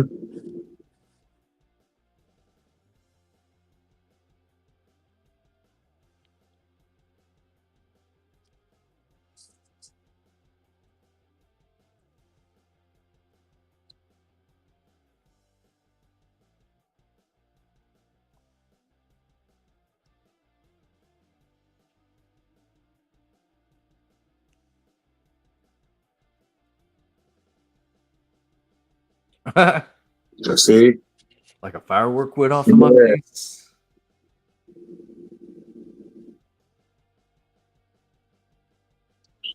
Dude, you fuck away from there. What you just still looking at it for? Yeah, I'd just be like, man, I'm calling out sick tonight, man. Yeah, right? I don't care. This job don't mean shit to me. Sorry. I got excited. No, you good, brother. I'm just thinking would never be paid enough. Have we ever got a death like in like a fast food kitchen with like deep fryers and stuff like that? No. Is there one death of that in the franchise? I think Not that'd be that- kind of cool. I know not in the first three, but did you guys see any in the fourth or fifth one? I can't remember all the deaths in the fourth one. Yeah. I don't think so in the fifth. I don't think so. You know, I'm not looking forward to the whole nose piercing scene. Oh, and the new one? I am. That got me excited. I was like, hell yeah. It's not the same style piercing that I have, but I still have a hoop and it's close enough. I won't take chances. Are you gonna wear it when you go see the movie? Probably. Probably. And by the end of the movie, she's gonna take it out. She's gonna say, "Fuck this." Yeah. I just took it out the other day and I was like, oh.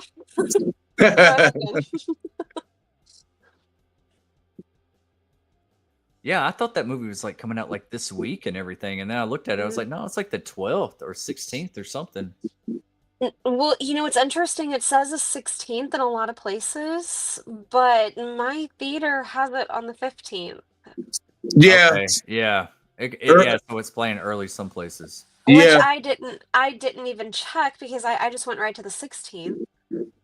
I guess I should have checked, but it's whatever. Yeah. Yeah. When it's a much anticipated film, they give us that extra day before Friday hits to catch a Thursday viewing. Because that's what happened with Scream 6. Remember, Destin? Mm-hmm. I went and saw Scream 6 too, like on like a smaller screen, and the seats weren't very comfortable, and like two heavier set people sat in front of me, so like their back of their chairs were like against my knees, and I was just all uncomfortable, and I was like, I am not having the best time right now. I am not comfortable. And then just the reveal of the killers, I was like, oh man. They did. Yeah, that just ruined everything at that point once you got to the end scene of that movie.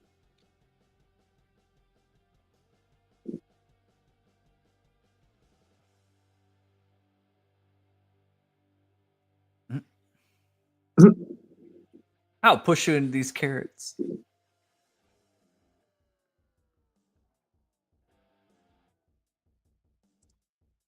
Uh-oh. Go. Lights went off.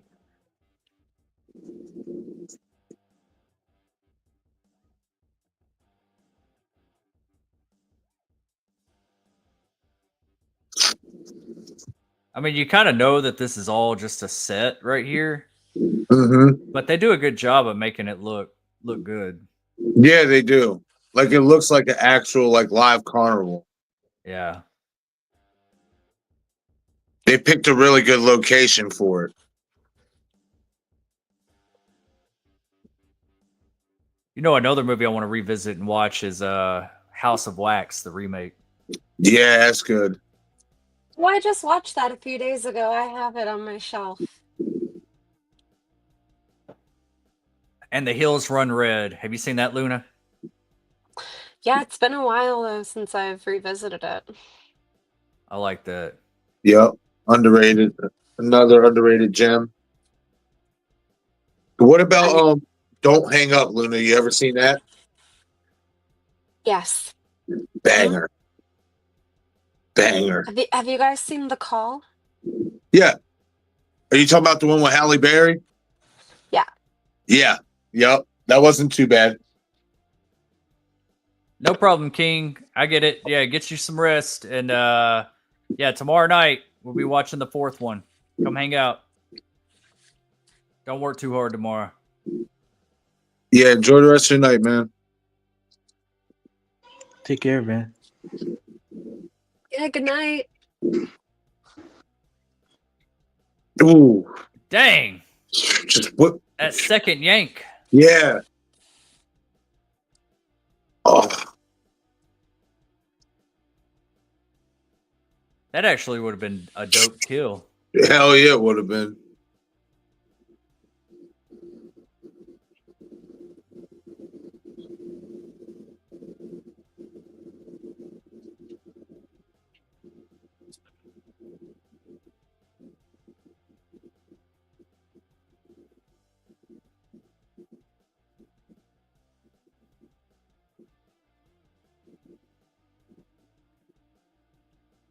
Was it one of them? Yep. Mm. Oh shit! I forgot about that. Yeah. Yeah, I always forget that one. Love it. And she just slowly, like, just falls into it. Like, Hmm. You kind of didn't know which one it was. They both look at each other like, yep. Oh, shit. "Oh We got god!" donkey, we got donkey kick, too. Shit.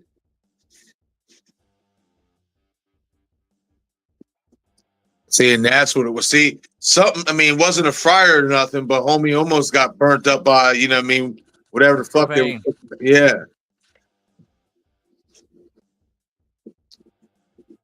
Oh, yep. And now he's about to come over. Yeah, yep. That's right. Now it's all coming back. He's about to start popping off. Hmm. With his John Connor looking ass. Yep. Now, see, it's interesting because remember in the first one when Alex was trying to save the teacher, they, you know, had him put his hands on the knife to kind of make him look guilty. And I find it interesting how they turned in this one, they turned his character into somebody who snapped and actually resorted to trying to commit murder. Yeah.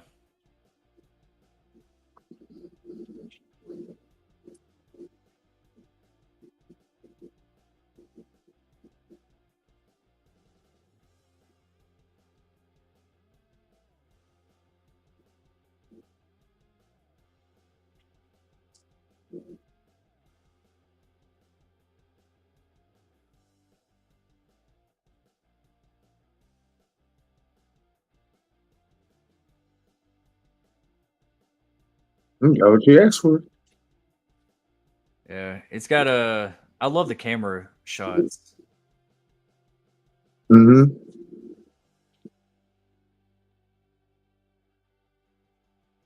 Boom. Yeah, I love the way that you've seen those just Yeah. coming at you.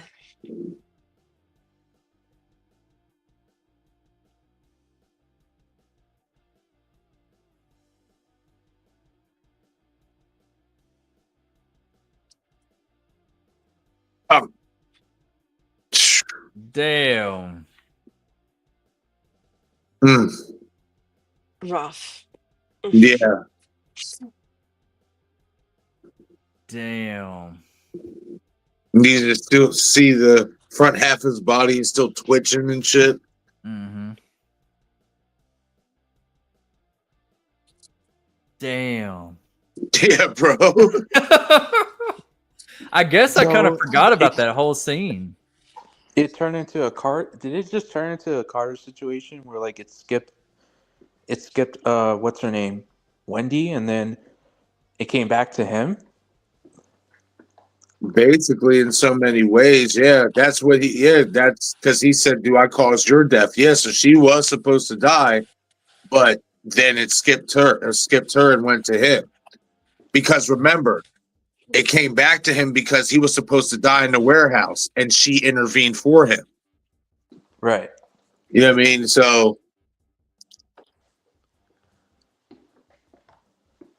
Renmar, no, we don't do any spoilers over here. I've heard that it's good, but yeah, please don't put any spoilers in there or you will get, I'm gonna trust you, but we're gonna be on the lookout. Don't put any spoilers out here.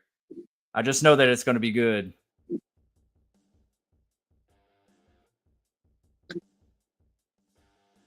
Y'all don't look at the chat. I'm not. I don't want to be spoiled, man. That's like the worst. I want to go into this blind. That's why I really haven't paid attention to the trailers. Like, I am going to see what the trailers have to offer just to see if maybe there's a chance we could connect anything to like these movies. But I really don't want to know too much. I want to go in blind. Yeah. Yeah. Thank you, Val. I appreciate that. Val's always looking out. Appreciate you. I feel the same way about it. I want to go in and be surprised. I want to have a good time. Yeah, I want to be like, oh, I didn't expect that. Like, yeah. I did watch a trailer and I enjoyed a little bit of okay, just give me an idea. Mm-hmm. That was pretty good. So I'm excited. I think there's a new trailer out, but I haven't even watched that one either. I haven't watched a new one. I just watched the one that they put out. I do hope that they touch up the special effects of the where they're up in the high rise, where the whole premonition thing. It looks a little too green screeny. I'm like, I hope they touch up some of that. Yeah. Oh, look, it's a ratatouille. I was saying that was the rat start fucking that candy bar up.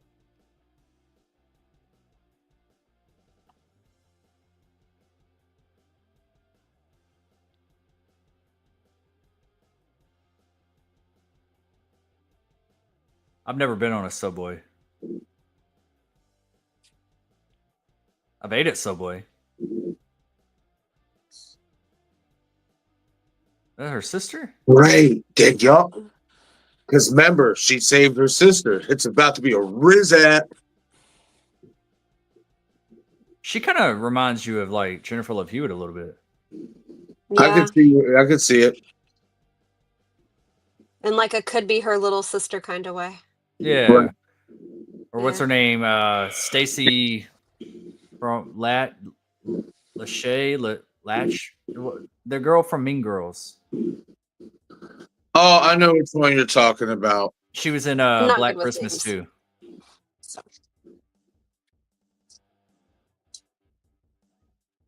Like I always thought her and Jennifer Love Hewitt always favored each other a little bit.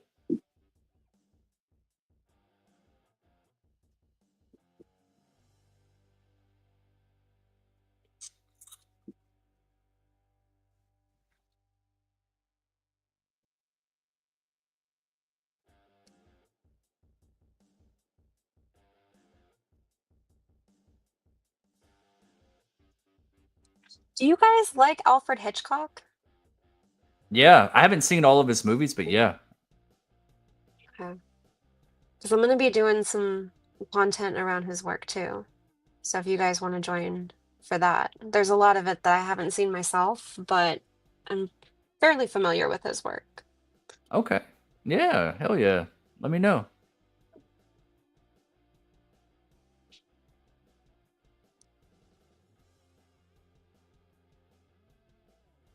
Oh.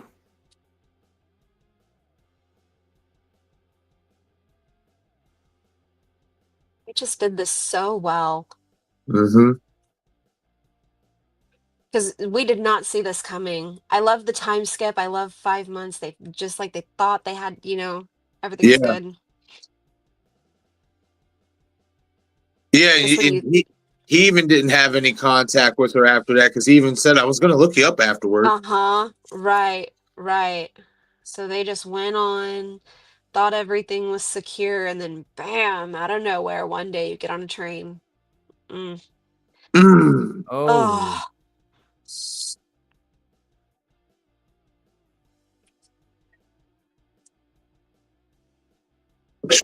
Oh.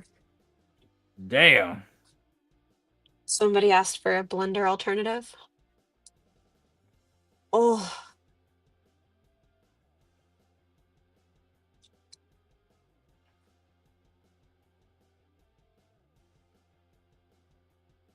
Wow. Bruce Willis would have made it. These and that's the thing. Outside of the blow up scene at the end of the second, Yeah. this ending scene in regards to having something extra was way better. Like in the first one, we didn't get to see what happened to Carter. You actually get to see what happens to Raya Merriman's character, to her sister, you know what I mean, and stuff like. Yeah.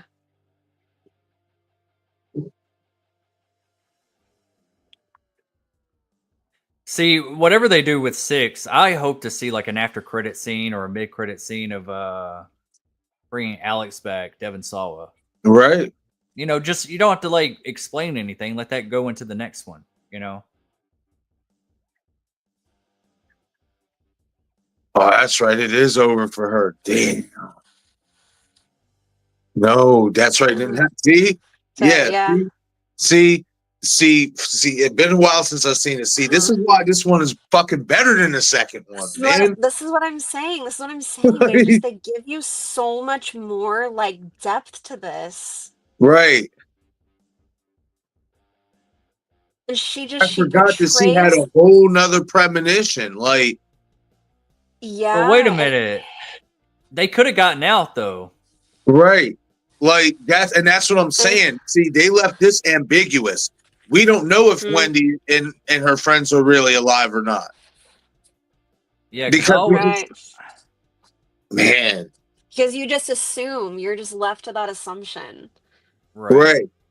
You know, so I like the way that they did that, but man, she portrays that emotional fear that just comes from that survival craving in a beautiful way. And I think that honestly her part in it just really kind of sold it a lot for me on its own. Right. That's why I said earlier, like she has those, like, it's not the color of the eyes, it's the shape of the eyes. She has the like emotional sad eyes. You know what I mean? That buys you into her emotion. You know what I mean? And stuff like that. Like, damn, I forgot that's exactly how this like ended up. Man, see, this is why I say if you're gonna bring back any legacy characters and tie this new one into all of the other ones, bring her back and Devon Sawa's characters back, because those two, in regards to really being compelling and trying to cheat death and learn the system and how it works, they were the most convincing. I mean, I don't know how the other ones are in 4 and 5. Maybe that'll change my mind. That remains to be seen. But as of right now, those are the two legacy characters that I would peg to come back eventually after this one. Yeah, that would be kind of cool if you did bring both of them back, you know, like and like team up and right. She's like maybe like we could get a flashback to the ending of the first one where they're in Paris and we see it from a different perspective, like his perspective of how people died and actually how he survived. And then we could do a flashback when we're introduced to her, and we could see at that situation, maybe some of them do die, but she actually was able to skip it and get out. Right. Like what they did with her character, that's what they should have done with Ali Larter's character. You know, in regards to having the premonitions and her, just like Alex, trying to really invested in staying alive and how to beat this system that is death. Like, they should have done that with Ali Larter's character, but, you know, Mary Elizabeth Winstead as Wendy sold it for me. And again, just rewatching this with you guys just further proves why, for me, my Final Destination order up until we watch the next ones goes 1, 3, and 2. You know what I mean? Because like Luna said, at the end here, we just get so much more. Like, and I forgot that that's how it, you know, ended up. Like, damn. Like, now that I rewatched it, it's just like, fuck, man. Like, how could I forget? That was fantastic. I think a lot of times, I think the reason why 2 is the one, like, you think back at Final Destination, I think that a lot of people resonate with it more because of that log scene truck. And it's like, take that away, how good is that movie as a whole, you know? Right. Yeah, it was a great premonition scene, and that was a badass thing that happened. But, you know, other than that, like, I really think 1 and 3 are superior. I agree with you, dude. That's how I feel about it too. I agree. 3 is like so far is definitely like I'll go 1, 3, 2 because 3 just had much more like a little more character development. You cared for Wendy and her friend and even her sister, you know, and so it's it's really cool to see that play along in the movie, and also obviously the death scenes were awesome. I love the death scenes.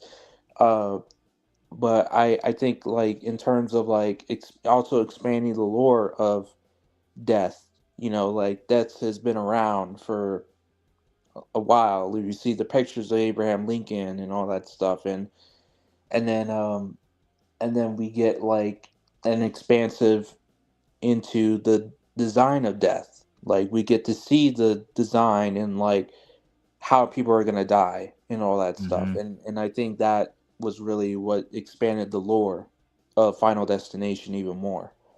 You know, so that's just kind of what's cool about this movie is that it keeps expanding the lore. You know?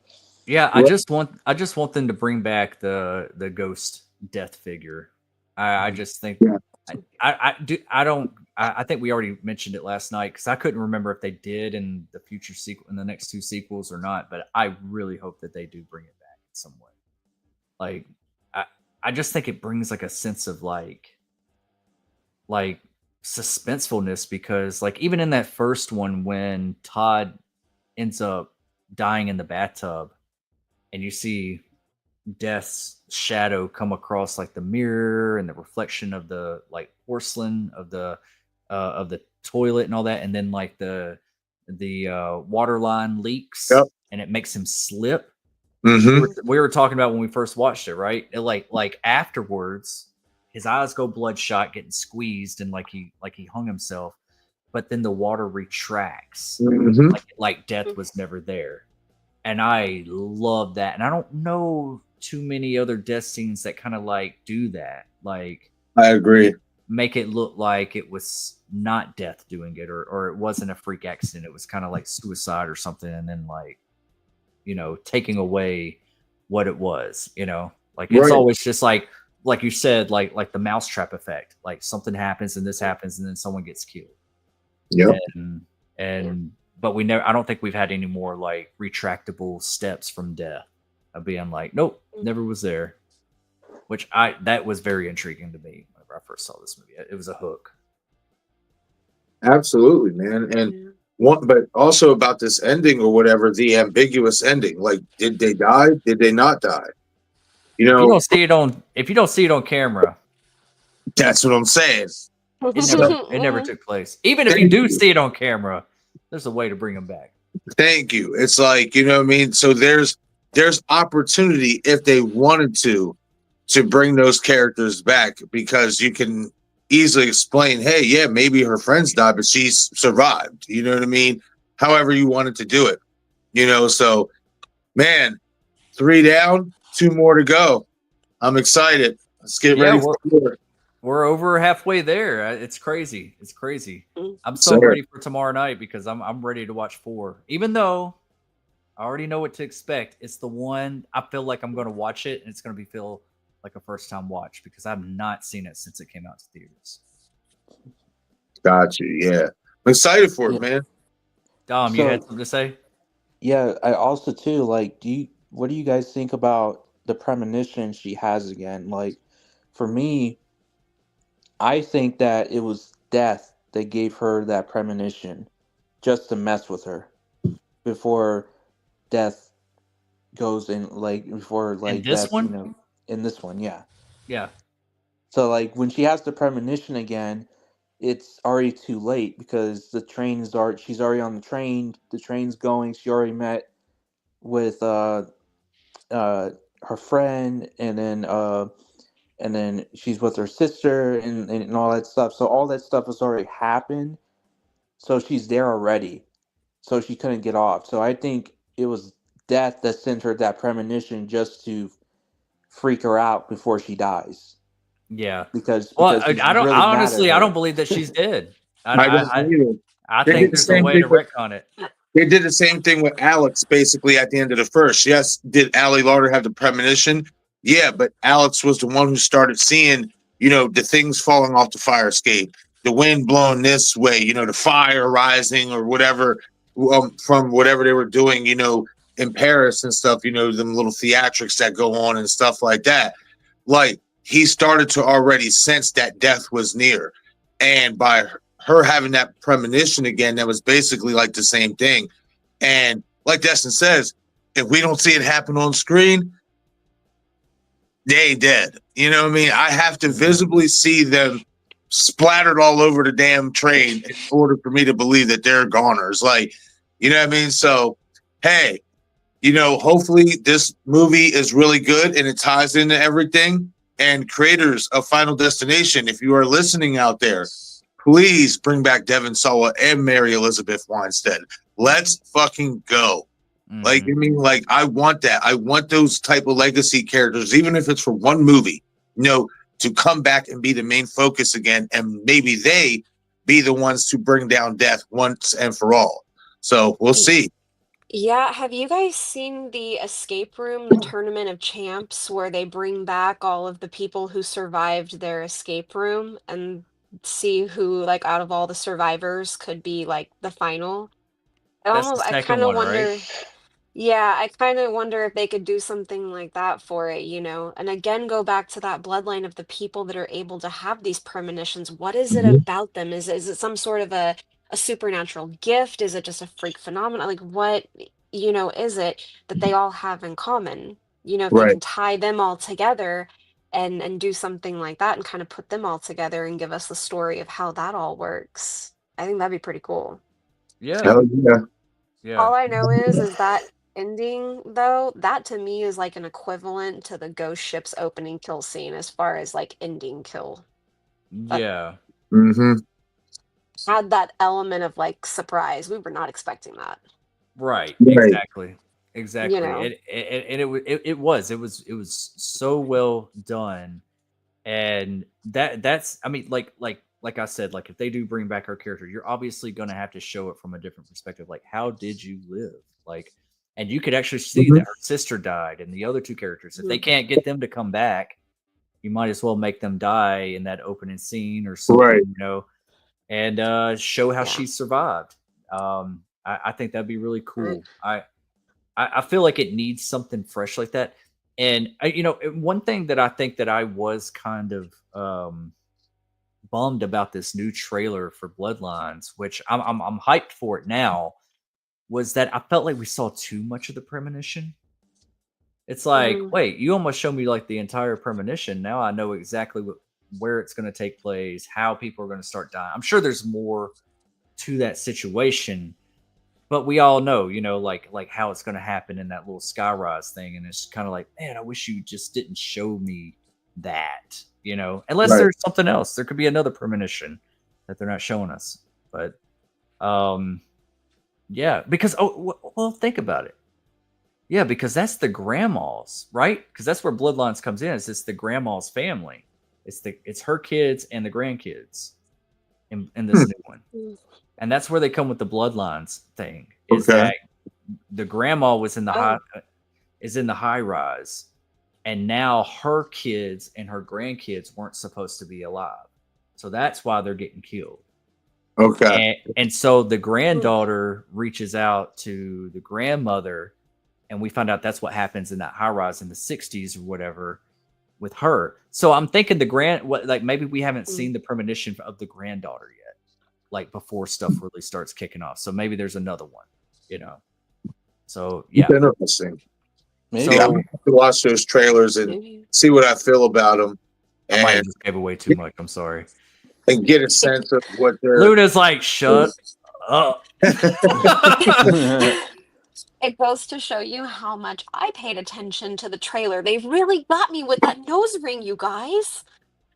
Well, that was the first one. That was like the teaser. They just showed that, but then they had a full-length trailer. And that was it for me because I'm like, what's next? A girl that wears lots of rings? What? I mean, shoot. In a magnetic room. Stop it, Destin. What? In a magnetic I'm just room. being creative. I'm just being creative. And I'm so proud of you for that. Oh Hell man. yeah. In a magnetic room. Let's go. I could see it happening. Just like, I don't think it would kill you, but Yeah. it'll hurt you. Val says, I have to agree with you, Dom. Death was messing with Wendy before each death. Is that her name, Wendy? Yeah. Yeah. Okay. Well, Bad with and names. maybe it was trying to connect with her, Yeah. and maybe kind of give her a lesson on life. Like, hey, nobody can really do this, see their own death, but Mhm. you get to have that experience. Nothing you can do about it. Good luck trying. But Mhm. Yeah, so maybe, she has yeah. a gift of seeing how her and others are going to die. She has that Hmm. basically that gift that death has given her. Yeah, Yeah. yeah, and it's a form of kind of messing with her. That's Yeah. Kind of interesting that crazy. because when you think about it with Alex Browning, it was all about the design. It wasn't Right. about how they died. It was about what connected them and how death found its way to them, and like some type of Right. fucking rat maze. You know what I mean? And shit. Right. This one, it's like death was like, oh, I'm gonna show you how you died, but there is still nothing you can do about it. I'm just basically pre-warning you. You know Yeah. what I mean? So yeah, man, I'm glad we revisited this one. This one reminds me of why I put it as the second best so far in the franchise. So this was fantastic. Well, another thing, like I say it's a big thing when it's especially coming to horror. Well, I know this isn't a slasher, but it's like a slasher without a killer besides death. It's Right. a slasher you can't see. It's really well paced. It doesn't overstay its welcome. It's not over 2 hours long. There's really no boring moments in it. You know what I No. mean? And the second one, there's a couple times I was kind of like, I really don't care what y'all are doing right now. Like, Right. and I don't know who the fuck this is that we're talking about. Like, Right. let's just get back to let's get back like. But this one, I felt like James Wong really knew how to do pacing in a movie, even though that he was also, I don't know if he helped write the first one, but he definitely directed it, and he helped write and direct this one. So you can definitely see that same energy and flair Right. the first one had. That's what I'm saying. It has that emotional depth. That's why I like it as much as the first one, because there's just Yeah. something there. He actually stops and lets you have that moment where you watch her faint, you feel her get really worried when she looks at the pictures, and you have that even just split second, Yeah. Yep. all adds up. Yes. Yeah. And also, you want to guess who directs the next one? Final Destination 4? Snakes Ooh. on a plane guy. That's right, yeah. David R. Ellis. So wait, didn't he direct two? He did direct 2. Yep. Yeah. Well, I have to. let's see what this one has to offer. Who directs 4 and 5? Or no, who directs 5? 5 is a completely different person. It was neither James Wong or David R. Ellis. It's somebody else. Okay. But they did a Okay. pretty good job on that one. Yeah. I do like 5. I do like 5. So the next two, the next one's gonna feel like a first. It's not a first time watch, but it's gonna feel like one. Definitely Marcus's first time watch. Yep. His favorite. How do you rank it, Luna? For 4, Yeah. I really like it. I would have to say my order would be 1, 3, 4. It Wow. has a little bit of that depth for me still, the way that 1 and 3 do. I would say it's definitely less, but it's still there enough to connect to and enough to kind of feel like, okay, this feels like, a final destination and not just a bunch of people. You don't really know what's going on. You kind of feel forced to choose which one you like, who you connect to, Yeah. and just focusing on how extravagant the kill scenes are. And it's like, well, that's all very nice, but doesn't do anything for me. Okay. All right. Well, that's 2. Luna is the first person that I mean, I don't know how Dom really feels about it. I don't know if I forget if he said something about it yesterday or whatever, but that is like the first glowing review that I've had about Final Destination 4. So Wow. hopefully I like it. You know, I hope I like it. I hope You I know? do too, man. To be honest, I hope I do too. I have to say, I feel like they all kind of have things that sure you might wish could be a little bit different or could have been done just a little tweak, or something, but it's still pretty good, I think. May I say something? Yes, Yeah. Or Beauty. ask something? Yeah. Yes. Is Tony Todd in the fourth one? Unfortunately, no. No. He's not in the fourth one. Are you kidding me? Yeah, he's not. He was I can't- supposed to be. He was supposed to be, but for some reason the schedule conflict or whatever, he was doing something. Yeah, I don't like it. I don't like it already. I don't Like I said, it's not exactly, I'm talking for the depth. There's things in there for it for me. That I kind don't of like stuff NASCAR matters. either. I'm not a NASCAR guy either. So I'm not really either, but it's so funny. Okay, so if We'll Tony get there. Todd's not in it, I will just ask this: if you can give this one little Easter egg to me, Dom. If there's no Tony Todd, if there's no, that voice, in my opinion anyway, the real bringer of death. I think, his character's behind all this shit. Is there any type of character that's introduced like that, or no? Like, are we just winging it? Is Death just saying, you know what, Tony, I don't need you for this one. Hold my beer. it's a cartoon, from what I remember. It's definitely one of those movies that likes to kind of do something a little different, but it's still sort of the same. It is the same like Final Destination, but it is kind of different in what the tone is and what in terms of like this, the type of characters we're dealing with and all that stuff. So yeah, there's no Tony Todd, unfortunately, but we still have Death, and we still have him doing some crazy stuff. I mean, what do you mean we still have death? We still have death scenes, or we have like the presence of death? We kind of. I don't want to spoil it. All right, yeah. I don't want to spoil it. Wait, I'm not. Listen, we're gonna watch it tomorrow. We're gonna watch it tomorrow anyway. I'm not worried about these little nuggets. Like, I just want to know, like, is there gonna be some type of like presence, like Destin said, like that's the hook, like Tony Todd. That presence was the hook. In the first one, that black figure, that was the hook. And then afterwards, we just continue to get Tony Todd.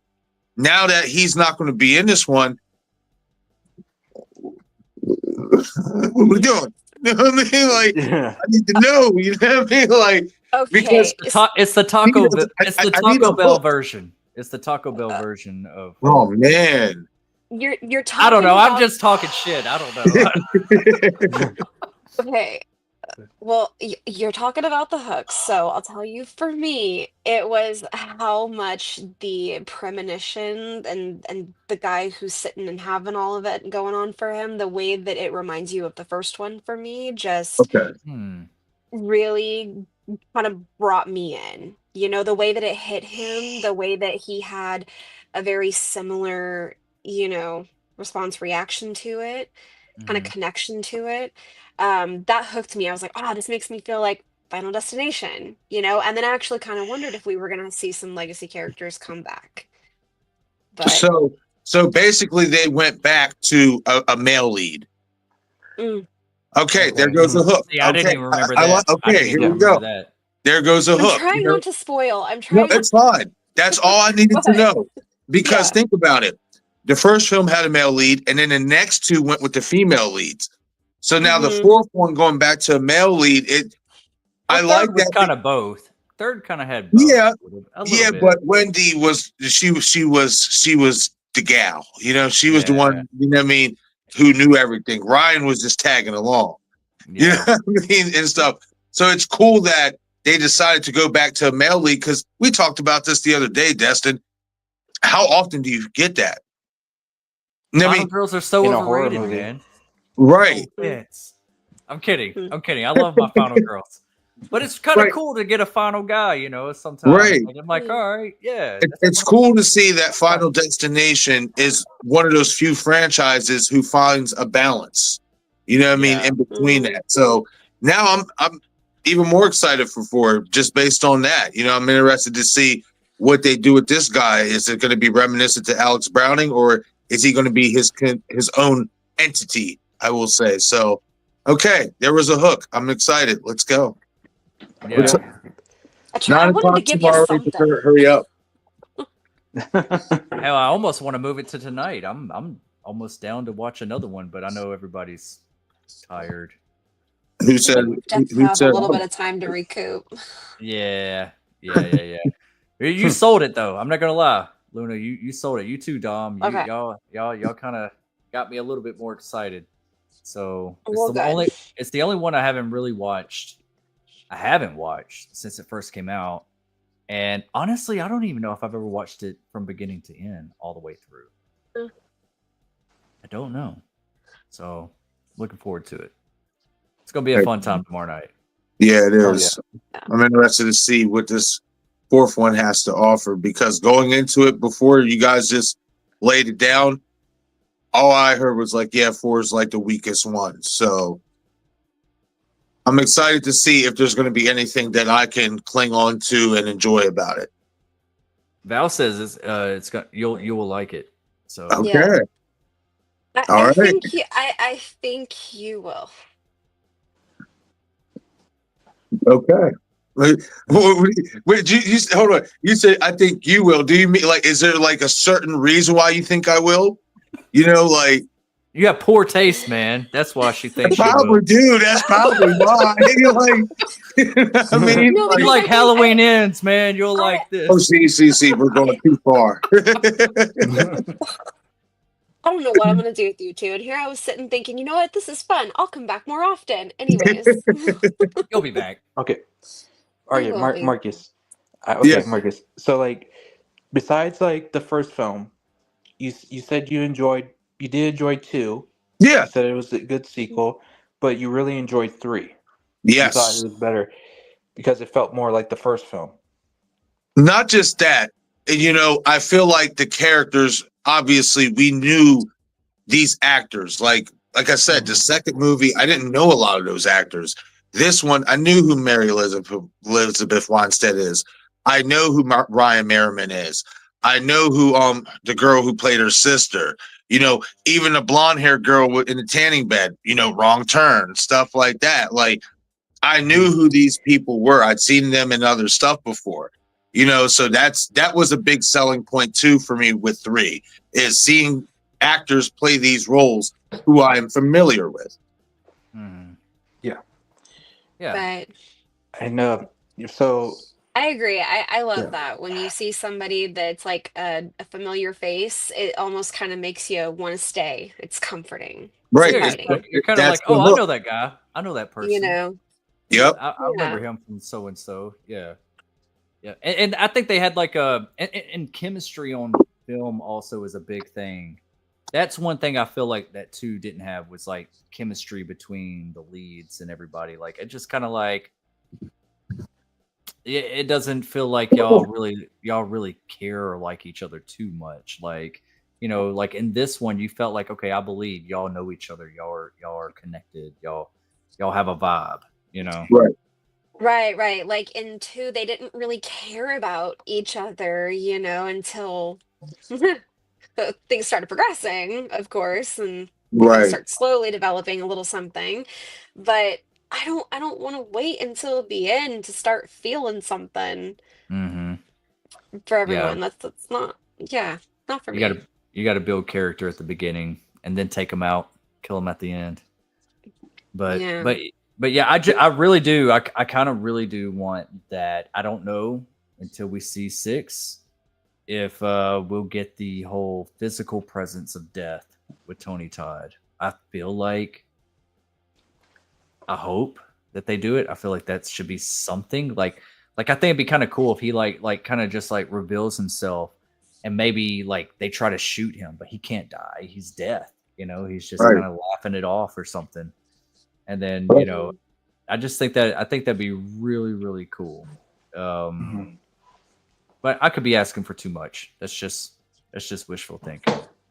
So I don't but, think so, man. I think, hey, they said they're going to do something special with Tony Todd, right? Well, let's just hope when they mean special, they mean unpredictable as well.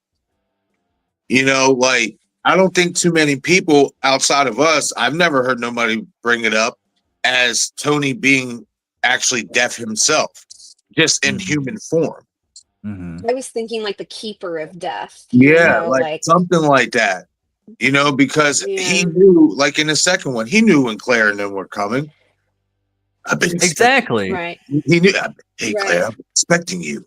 You know, like he knew too much also just about death in general and how it works and how there's a design to it. So to me, in this next one, give us some closure on that character. You know, who is he really and how is he connected to all of this? He's not just a mortician. Yeah. You know what I mean? You got to give us something. Mortician's not going to know all that. Right, exactly. You got to give us something that this is the last one, you know, with Tony Todd. So when we go into other sequels, it's like, man, you know, we want to feel like, you know what, that was a proper send-off for Tony Todd's character, given what he has given this franchise. Like, if you're saying was he in 5? Yes, he was in 5. See, so you think about it. Oh, he is in 5. Okay, so I didn't even remember that. Going into Bloodlines, he's basically in every single movie but one. And that's the 4th one. So you got to give him a proper send-off, you know, and stuff. It'd be nice if they were to explain where the hell did he go in 4. What did he just decide to take a vacation? You know what? I was just thinking, like, yeah, right. I know, like that'd be cool if they explain that. But I was just thinking, like, I don't know. This is just from like a director's standpoint or whatever. Being a nerd for a minute, like at the end of 6, when the credits roll and it like the theater goes dark, and you just hear his voice going like, "Be careful of Death's design. I'll see you soon." Because that's what he said in the first movie. "I'll see you soon." Just kind of, and then it just goes into the credits. Like that would be fucking wicked. Like hearing his voice right after the movie's over and saying something like that to the audience, like that's like, okay, yeah, he's deaf. Like, yo, that would be pretty cool. Yeah.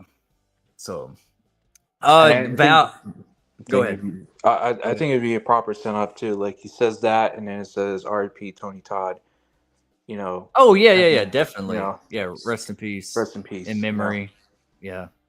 What do you guys think about him maybe being like, instead of the keeper of death, like the keeper of the premonitions, and maybe they're seeing just what they're seeing, but he's seeing everything.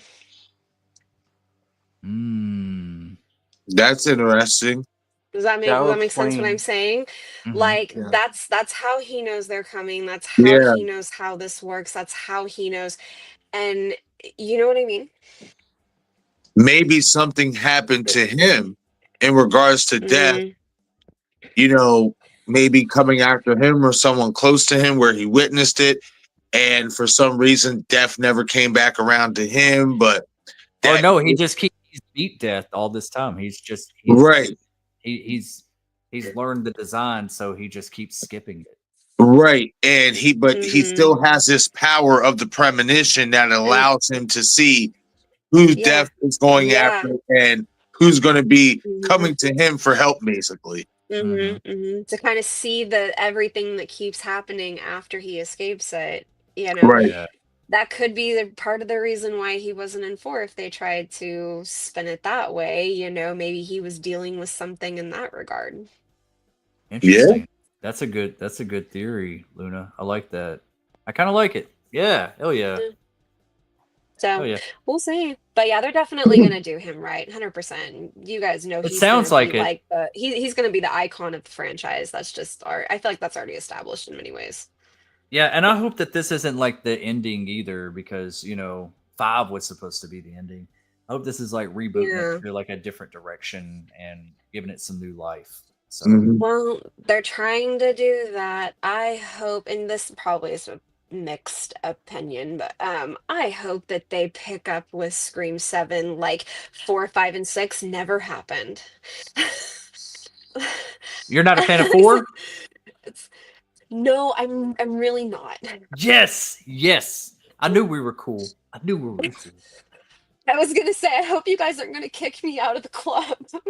Well, Marcus might, but I knew you were sorry, cool. Marcus. Go ahead, shoulder me, man. Shoulder me. No. See, He was just starting to like me. Man, I don't even know what to say. Now He was 5 like, and "Maybe 6. Luna's pretty cool." Now 5 and 6. I'm gonna answer this for Val, and then we'll get into that. Val, I have seen 4. It was like at the theaters, but I don't remember hardly anything except for the premonition at the beginning and the pool sequence. Other than that, I don't remember. I don't know shit about fuck. Part of my French.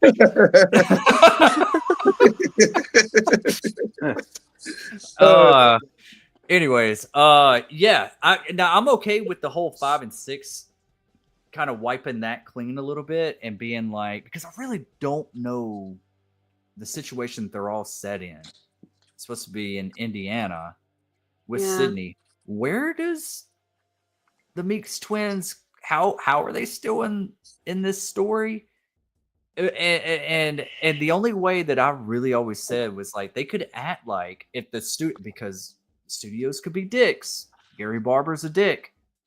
He could act like 5 and 6 just were stab films or fan films or something, and they were on a stab set at the beginning. Like we could see a death scene, and then they're like cut, and then they realize like, oh, everyone's there, and then you see David Arquette walk out. You see that all these consultants on the film walking out being like, like I would have done that differently, like kind of have that Scream 3 feel. We're all in a movie set again, and then that's how Jasmine Savoy Brown and Mason Gooding is in it and stuff. Like, and they'll have to actually acknowledge, like, hey, thank you for playing yourself in the movie, or something, because they did have Sydney and Gail and Dewey in the movie. Like, they could do a Get Shorty approach to it. If you ever seen Get Shorty, it was like a movie within a movie.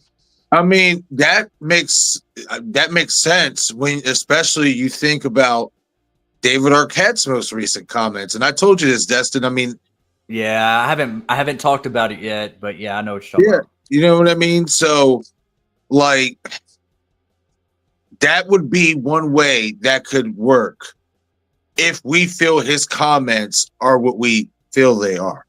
Mm-hmm. You know what I mean? If we theorize what they are. So that's one way and one possibility that you could get him back, alive. But it's going to be interesting to see what they do. I'm surprised, especially in regards with Stu coming back, that it doesn't seem like we are going to go back to Woodsboro, which I think is a bummer. Yeah, I think that's kind of a bummer. You know what I mean? Because that entire legacy, especially with Stu, ties back to his house. You want to see Stu back in the Stu Mocker house. Yeah, so it's like. Which there's rumors that they're supposed to be doing 8 right behind this, and I'll say this, and I'll let you talk, Luna. I'm sorry, but I just got to get this out. So the movie's wrapped up; it's post production now, right? Mm-hmm. They're editing out until next February. I Know What You Did Last Summer just wrapped filming not too long ago, and it's coming out this July. Mm-hmm. They have so much time for post, work on Scream 7. Makes me think, are they about to get started on the next one? So they come out like a year apart from each other or something? Like that's a long time to edit a Scream movie. It is. And plus Marcos Beltrami's got to do the score yet. Yep, that's on it too, and I'm glad to see that back. I wish Patrick Lussier was back in the editing chair, but I know. Doesn't like it. But Luna, what were you going to say? Well, no, I was just gonna say going back to Woodsboro would be great. It's like that kind of take us home, feeling like with Halloween, you want to be in Haddonfield. It's just feels right. I mean, I'd love to see Ghostface on a cruise ship, or something kind of interesting, but like bring it back home. They followed something, I don't know, but yeah. They don't I do don't really enough. know much. They don't do enough horror movies on a cruise ship. I feel like, man, it's like a perfect setting, like I for a really lot of don't. different scenarios. It really is. And I think about the time that I was on one and all the thoughts that I had about, man, Me could you too. imagine if there was a random serial killer? What would we do? Yeah, because it's like a big mall. You got a casino. I mean, you got clubs, you got bars, you got everything on there, and all Yeah. the different like corridors and sneaky parts of it. Like, I mean, Well, just all the different ways and different things that they could use for a kill scene. It's yeah, like, use the unlimited ice cream machine. Be creative. Come on, Destin, give him an idea. See? stab a Random things you stab a crab leg in somebody's ass. I don't care. You were so on it with the whole magnet room and the rings thing, Oh yeah, I thought that was gonna be super awesome. Like you're like in like an MRI room or something, and then like No. it ripped out of you. Like you see it like tugging a little bit on your nipple rings, and then just rips off. I'm about to say, wow. Too didn't much. they do that in like didn't we see that in the Saw movie? I think we saw that one of the Not with Saw. a magnet. Not with a magnet. Oh, not with a magnet, but still. That's Wait a the minute. that's just at No, that's but just at the beginning. That was in like Saw this There person was has a like a ring, there bunch was of. one with that. Yeah. They gotta have. Hell yeah. I'm gonna have I to don't know. get caught up on where stuff is at with Scream 6. I've definitely been just everywhere. I'm so worried about it because like I think it's going to be a good movie. I'm just worried about everyone being spoiled because there's already so many things coming out about it. And once something gets dropped, then they're like, oh, well, let's just release that person's back. Oh, that got dropped too? Let's just show that too. And it's like, man, like if this movie was coming out in July or August, like I know what you did last summer, I'd feel a lot safer about this. But we got till the end of February Right. of next year. That's a long Yeah. time. Mhm. So how long? It doesn't take that long to edit a movie of this caliber, like Well, and I it think makes personally, sense too they're if just they going to try to do it for promotion too. They want to get a long promotion on it. they're not going to start, but they're not going to start. They're not going to start dropping promotion on it until probably around Halloween or the holidays. You never know. You never know. We might get a little teaser in August or September. I'm hoping that it is that we're finally going to do the cliffhanger that Kevin Williamson always wanted to do with Scream 2. I hope we do get that. Like this is his like.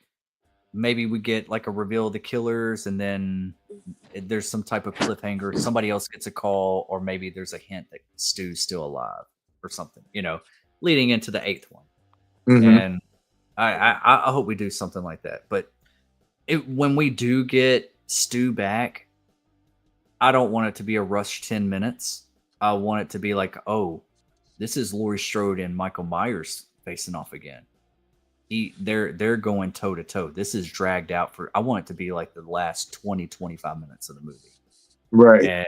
And I really want it in the Stu Mocker house.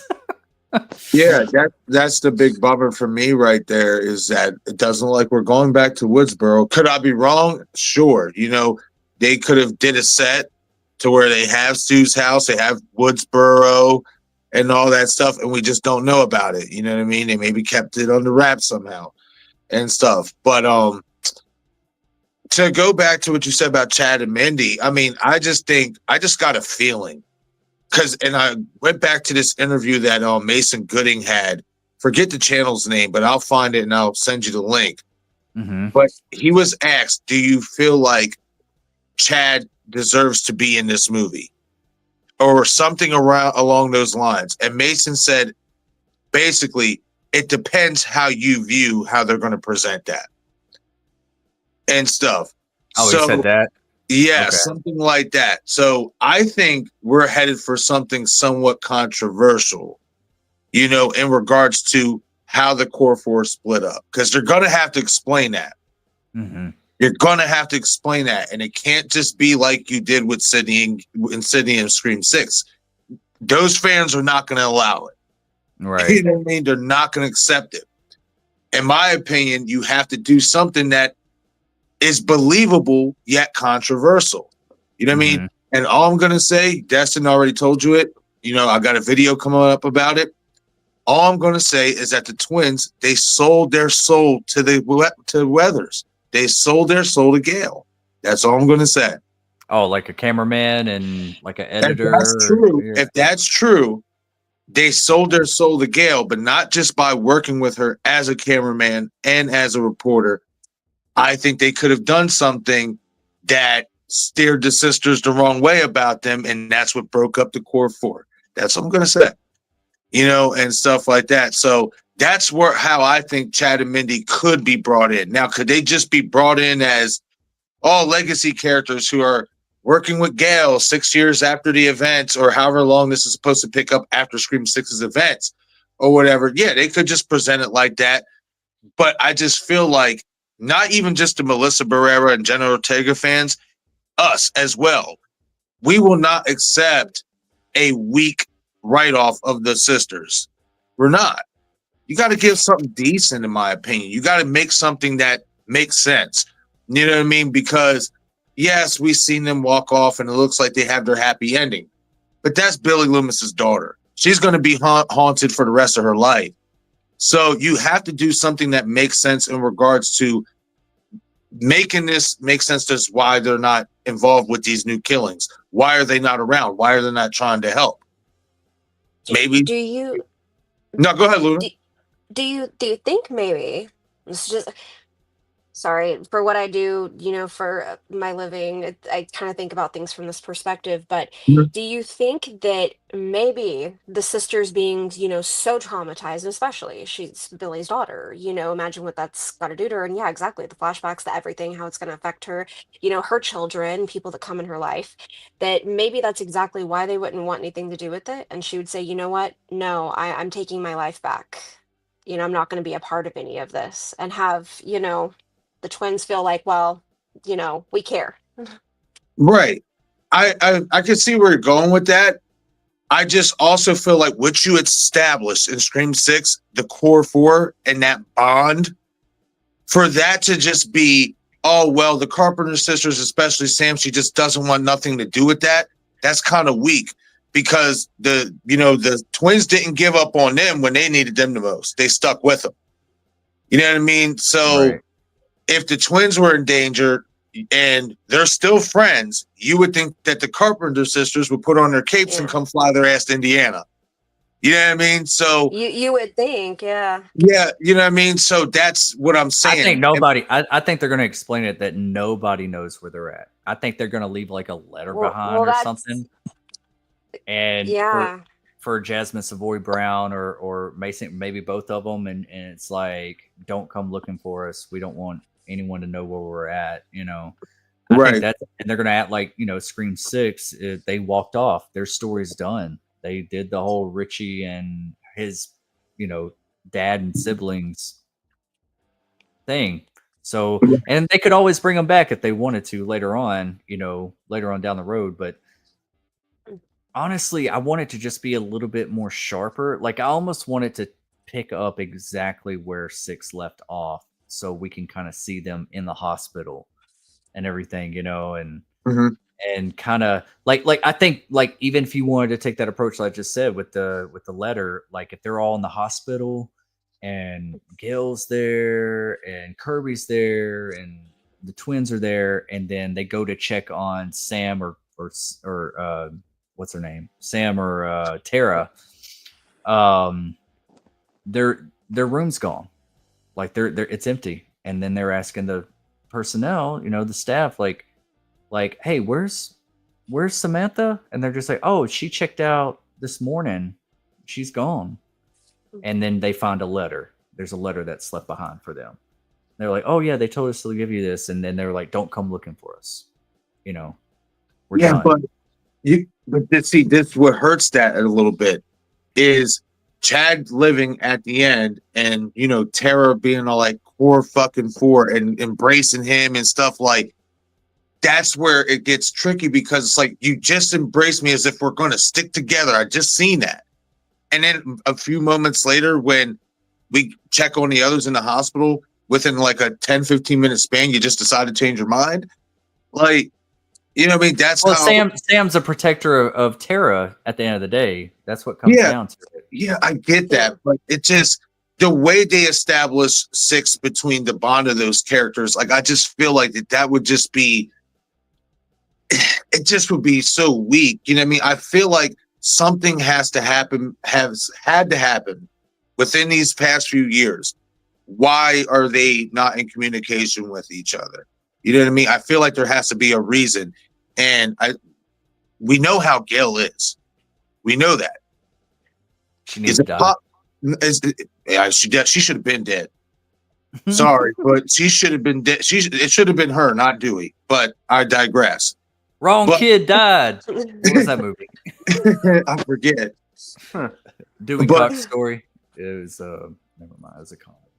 But what's the name? With Gail, we know how she is. She likes to continue the legacy of Ghostface, making her books or whatever and stuff. With Chad and Mindy working for her, if that's true, what if the sisters felt betrayed by that because Gail made a new book about the events that happened in Scream 6 and once again did to Samantha what she did in Scream 5, which was basically shit talk her. You know what I mean? And say some negative things about her. You know what I mean? And what if the twins went along with them, with Gail with it? Like, you know what I mean? Like, I think that would make sense. I feel like the way you break up the core 4, you add some tension. You know what I mean? There's has to be some tension there. And that's a good explanation. Like, they had a falling out because of this reason. Mm-hmm. What better reason, especially if they're working with Gail, is that they maybe teamed up with Gail on that book. You know what I mean? Maybe they had some things to say about the sisters. I can see Jasmine Savoy Brown teaming up with Gail before Chad. I think after that's what I'm saying. Because I think I did hear, I can't remember, and it could be wrong. It could have been just a rumor, but I think I did hear that Chad's going to be injured in this one, like with a limp, with the Dewey limp. Yeah, something with what happened to him. And maybe that's, Jasmine Savoy Brown, maybe she's like, the person with all the rules and stuff. And she's kind of embraced this whole true crime thing with Gail. And you're right, man. I mean, they definitely could. I really think the easiest way to bring everybody back is just kill Martha Meeks. There you go. Everyone's coming back for that funeral. It's a legacy. Yeah. It's sort of a legacy person, but it's somebody that everyone cares about and can get them in one place. That should be what brings them back to Woodsboro. Right. That's what I think. Val says we're going to get a ton of CGI in Scream 7, hence why the long post-production. Characters like Roman and such coming back, aka flashbacks, going to need a ton of age digression work. Yeah, the de-aging stuff that's a good possibility. I wonder how far they're gonna go with that. But between Scream 5 and Scream 6, weren't they only a year apart? Yeah. And they still did it with, well, they didn't do a whole lot of it, but they did do it with Skeet Ulrich. They did de-aging within a year apart from each other, but they didn't use them that much in 6 that they did in 5. Right. And plus the way they did it is like you couldn't, like, he was fading out. Yeah, it was kind of like a disappearing reflection. Yeah. That's a big possibility, Val. That's a good point. Really good point. So, I just want to know, with this rumored supposedly kill that's supposed to be reminiscent of Olivia's death in Scream 4. In that moment, are we going to see like some type of AI video of my boy Charlie? I mean, here we go. I mean, come on, like that. Let's really be honest. You can't be a killer and be named Charlie. Yes, you can. Charles Manson. Yeah. Oh, yeah, but he's not Charles, like Charles Lee Ray, the Chucky doll. I was going to say Charles Lee, yeah. This is Charlie. You ever met a Charlie in your life? Well, yeah. I mean, there's a Charlie few. in the Chocolate There's Factory. plenty. Yeah. Charlie. No, but I'm saying the reason why I say this though is because if you give that particular scene, let's say if you see the kill, whatever, and it's an AI on, let's say it's a TV and we see Jill on the TV screen. Well, then you just diminish his character even more. You know what I mean? And stuff when he's already seemed inferior. I don't like shit like that for any of the characters. You know what I mean? And stuff like that. So I wonder if that particular kill scene, what is that going to be motivated by? Is that going to be motivated by Charlie? Like, or what? Are you just doing something are you doing kills that reminisce about each killer? Like certain kills are going to be from how they did it. That's what I wonder. No, I think they're hiding a lot of like other cameos that we're gonna do. But like when people say I think they're all going to come back. You think they're all going to come back? How did they come back though? Like, are they in a video, a voice call, like a video call to Sydney, or is Something it a like dream, that. like in Scream 3? Well, according to some rumors, it's supposed to be AI deepfake videos. Like Sydney at first, after assuming that they are real, she does realize that they are fake. So I did hear that it's supposed to be video oriented, like these dead killers and all that stuff. Even there's a rumor about Stu supposed to like call Mark and stuff like that and make like basically playing like, no, Mark, I'm alive. Like I'm like legit alive. And Sydney's like, no, don't believe him. It's fake. You know what I mean? Something along those lines. So I personally think that they're going to do an AI version of every single killer, bro. I really do. One of them is alive, like Stu. Yes, I do. Because my thing is this. If you're going to have Jack Quaid come in, and I think they are because Jack was very mum about it. Yeah, I saw that. My thing is if you're going to have him come back, and now see, that's another thing. There's no Carpenter sisters. So if you're going to have him come back, I would expect to see Mickey. I would expect to see Mrs. Loomis. I would expect to see, obviously, we know Roman and Stu, Billy, Jill, Charles. I know you hate Charles, but it's okay. You know what I mean? Charlie. His real name is Charles. He just goes by Charlie. Okay. Charlie's his killing name. But who else? Amber. And that's another thing, bro. I really think that, especially since she won an Oscar, they're gonna want her in it. Yeah. You know what I mean? And stuff. So I really think we have a chance to, by AI form, see every single killer that has been involved with the franchise. And hey, I'm all here for it. Yeah. Yeah. I think it's gonna be very interesting. I hope we get a little bit of time with some of these characters, especially like Dewey and Stu and maybe Roman and stuff. Right. I don't want it to be just like a quick little over, just like, hey Sid, and then just like jump to the next one, like a collage of AI fakes. I want them to breathe a little bit. Like, right. Yeah. And let me I ask would like you this real quick.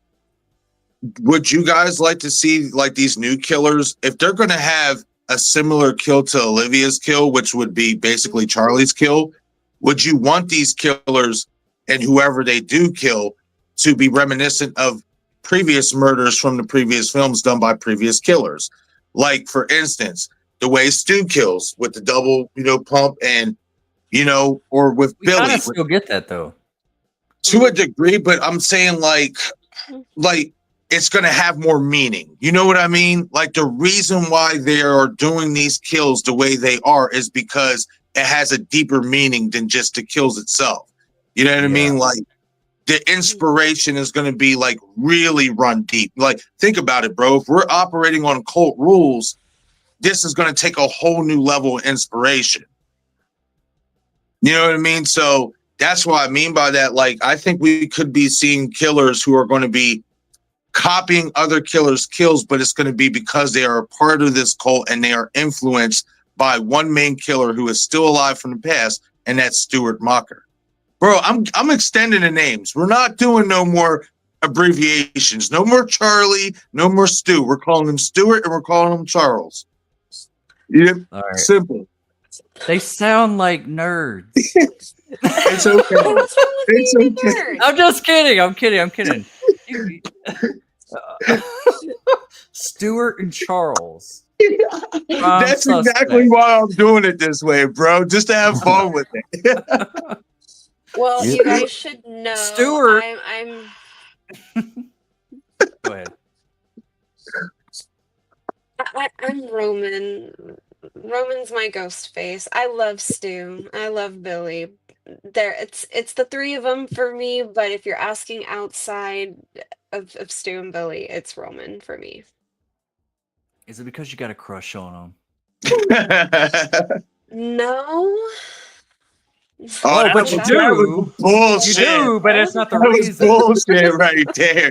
You can call that bullshit from a mile away. Did you like Dawson's Creek? Was it Dawson's Creek that he was on? What was it? Was it Seventh Heaven? No, okay. This is as wild as it's gonna sound.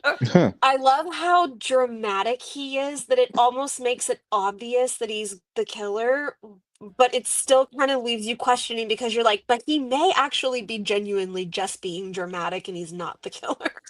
Yeah, I think a lot of the things that he did were they were so well done and thought out, and it's like I can see Stu coming back and having Roman behind him supporting him, being like, hey, you never really got your time to shine. I see you're crazy now. Well, here's one thing. I had this idea and I talked about it on Craven's channel the other night if y'all were a part of that. My theory was, because a lot of people say, I mean, I know that like the original idea, Angelina was supposed to be Roman's accomplice, and they changed that later on. But originally, that was supposed to be the killer was supposed to be Stu before they scrapped that script. I think it'd be really cool if they do bring back Stu and say he's alive present time. If you show that he was okay, so y'all remember that. It's all over the internet of him being in Scream 2. Like, it's like he's not playing Stu, but he's just in the background, just whatever. Because I think at that time him and Neve Campbell were dating, so they were just like, yeah, go back there and hang out, whatever. They could utilize that as like, I was always there, Sid, and then they could like cut to him at that sorority party, and then maybe after Mickey and Randy talk about that situation.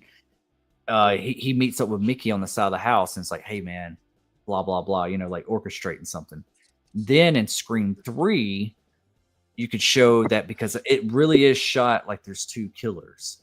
And you could say that Angelina was the second killer, but when Angelina gets killed, you could be like, that was Stu that killed her because she was a sloppy killer. Like she was being too noticeable, dropping the mask in the stall. She was very red herring, and it was just like, hey, like and like him dragging her off the stairwell, and then maybe like we go back to that scene and it's just like she's like, this ain't how we rehearsed it, kind of like how Charlie said, and like he just kills Angelina, and it kind of being like I was there, I think that'd be kind of cool. Yeah. No, I like that too, man. Like, bro, there's so much more Easter eggs in 3 about Stu and questions that could be answered. Like, what was Roman planning to do with his house in Stab Return to Woodsboro?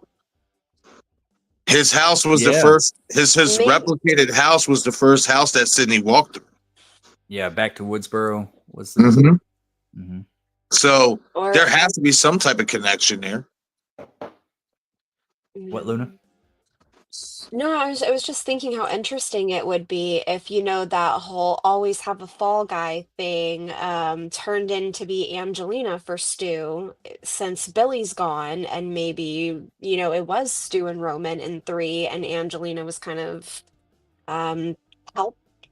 The dumb one. That was naive. Yeah. Yeah, I mean, she was a dead giveaway. She had that nervous tick in her energy and in her voice. Every time you talked to her, it was almost hard to listen to. Yeah, it was like too obvious. It's like, it's so obvious, it can't be you, and you almost like, if it is you, I'm gonna be pissed off. Like, yeah. Well, she had a similar way in that, though, in the way that Roman was dramatic, and you kind of had a minute that you were like, are you being too obvious, or are you really, oblivious?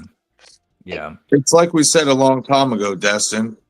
Jennifer Jolie would have been a better accomplice to Roman than Angelina. She That was would have been a different. great twist. They with had Jennifer. a relationship. I liked her, and honestly, I want. That's the thing. Like when these killers are revealed, you kind of want it to be somebody that you actually like. You're like, oh no, Yeah. Yeah. I like that son of a bitch. Like, That's the beautiful thing like, about Stu's reveal. That's the beautiful thing about Stu's reveal, and all honesty, Mickey's reveal for me. Because Yeah. I genuinely liked Mickey as somewhat of a but sidekick. Mickey to was, Randy. yeah, Mickey was like very likable, but he was very also predictable. Like I I had did him. honestly, and maybe because I was younger than, but honestly, I didn't think that. I thought that Mickey and Randy were going to kind of like go on in another sequel and kind of be these like the guys who, you know, Randy were the should have ones got who the know girl. everything. Randy should have got the girl. Yeah, I wish he didn't. I wish he didn't die, but I don't know if he should have got the girl. Or I don't think his like death scene was good enough for his character. No, I feel Yeah. like Derek's death was more dramatic and more heart-wrenching. Think about it, if take Derek out of the equation, like maybe he's just part of the friend group, and Sydney and Randy have a relationship, and that was Randy that got shot in the heart. yeah, that would have hit different. That would have been Yeah. dark because he gave everything to Sydney. He protected her. He loved Right. her. The geek did get the girl, but he got killed also by doing it. Yeah, That Are you guys doing Scream Talk on Friday? Friday, Yeah. 9 p.m. Yeah. Central, 7 Okay. p.m. your time. You Well, down for it? I may come join you for it. Yeah, because this I did do kind of have turn to. into it. I'm sorry. I think it was my Huh. fault too. But anywho, good no, it always conversation. does anyway. You know what I Nonetheless. mean? It always help does at the end anyway. I need to catch up on 4, 5, and 6 a little more. To be fair, I watched them when they came out in theaters, and then I probably revisit them once, maybe twice, but vaguely. And I couldn't really get onto them, so I need to revisit them and kind of really dive in. But I definitely need to catch up with what's going on with 7 too, because I've been kind of catching your guys' videos from time to time, but life's wild, so I need to catch up. We'll catch up. Not. We'll talk about. I got some stew theories, so I'm going to bring out some questions and stuff for Friday night. If y'all want to come aboard and hang out with me, I'm gonna try to go. I'm gonna try to go live as much as possible. Like I really dig this. Like, so I really appreciate y'all coming on and watching this. I'm looking forward to tomorrow night. I think the next series. Is it I Know What You Did Last Summer, because that's coming out in July. We're probably going to start that in June sometime. But yeah, we got to come up with some more watch parties. We'll figure it out. Let's get We got everything. We got Urban Legend coming out. We got I Know What You Did Last Summer. Who knows what's going on with Saw 11? Man, what else? It's Steamboat. You know, even though Mousetrap was trash, I'm still going to give Steamboat a chance because David Howard Thornton is in the movie. So I've never done a live stream of 5, I've never done a live stream of 5 and 6 of Scream on my channel yet. So there you go. We could do that too. So heck yeah. Yep. Well, I definitely had an awesome time with you guys tonight. Thank you so much for having me. I look forward to coming back if you'll have me for sure. And if you guys would like I mentioned before, if you guys want to get more into TikTok live streams, because I'll be getting my YouTube stuff up and going for sure, and getting back to TikTok more. So if you guys ever want to come and join in and hang out either in the chat or come up into the box, and we can definitely turn my chat and chill night into horror chat and chill real quick, and my community's there for it. So. Yeah, I was going to ask you, like, how does that work? Is it easy, like an easy thing to like have people on your live with TikTok? It is. It can kind of mess with your views and engagement and things. The more Okay. people that you have in there, I would recommend two's great. No more than four is what I would recommend. I don't usually have people up in the box. It can Yeah. kind of be a thing. It's a little bit of a different world, but it's still fun and yeah. I'll have to fill you Yeah. guys in a I'm little bit down. more on it later, but it's definitely nice when you do a live stream, and you have somebody to kind of walk you through how to use the controls and just kind of get over the first live jitters. So thank you guys so much for that Yeah. too, for doing that for No me doubt. tonight. I really appreciate it. Yeah, we look forward to having you on more often. Thank you for coming in and bringing your life to it. So yeah, if you're just now viewing, if you haven't checked out Lady Luna over on TikTok, go check her out. Follow her on TikTok. She has amazing content. I think I found you like a long time ago, and I was just like, man, I just vibe with you. I think we just kind of like kicked it off, and that was it. The rest is history. So yeah, I'll come hang out with you on TikTok for sure. I got to get my TikTok Luna, stuff up. do Well, that's you what I'm like saying. I want to help you guys grow over there. Yeah, do you like Misery, Luna? I do. Cool. the movie.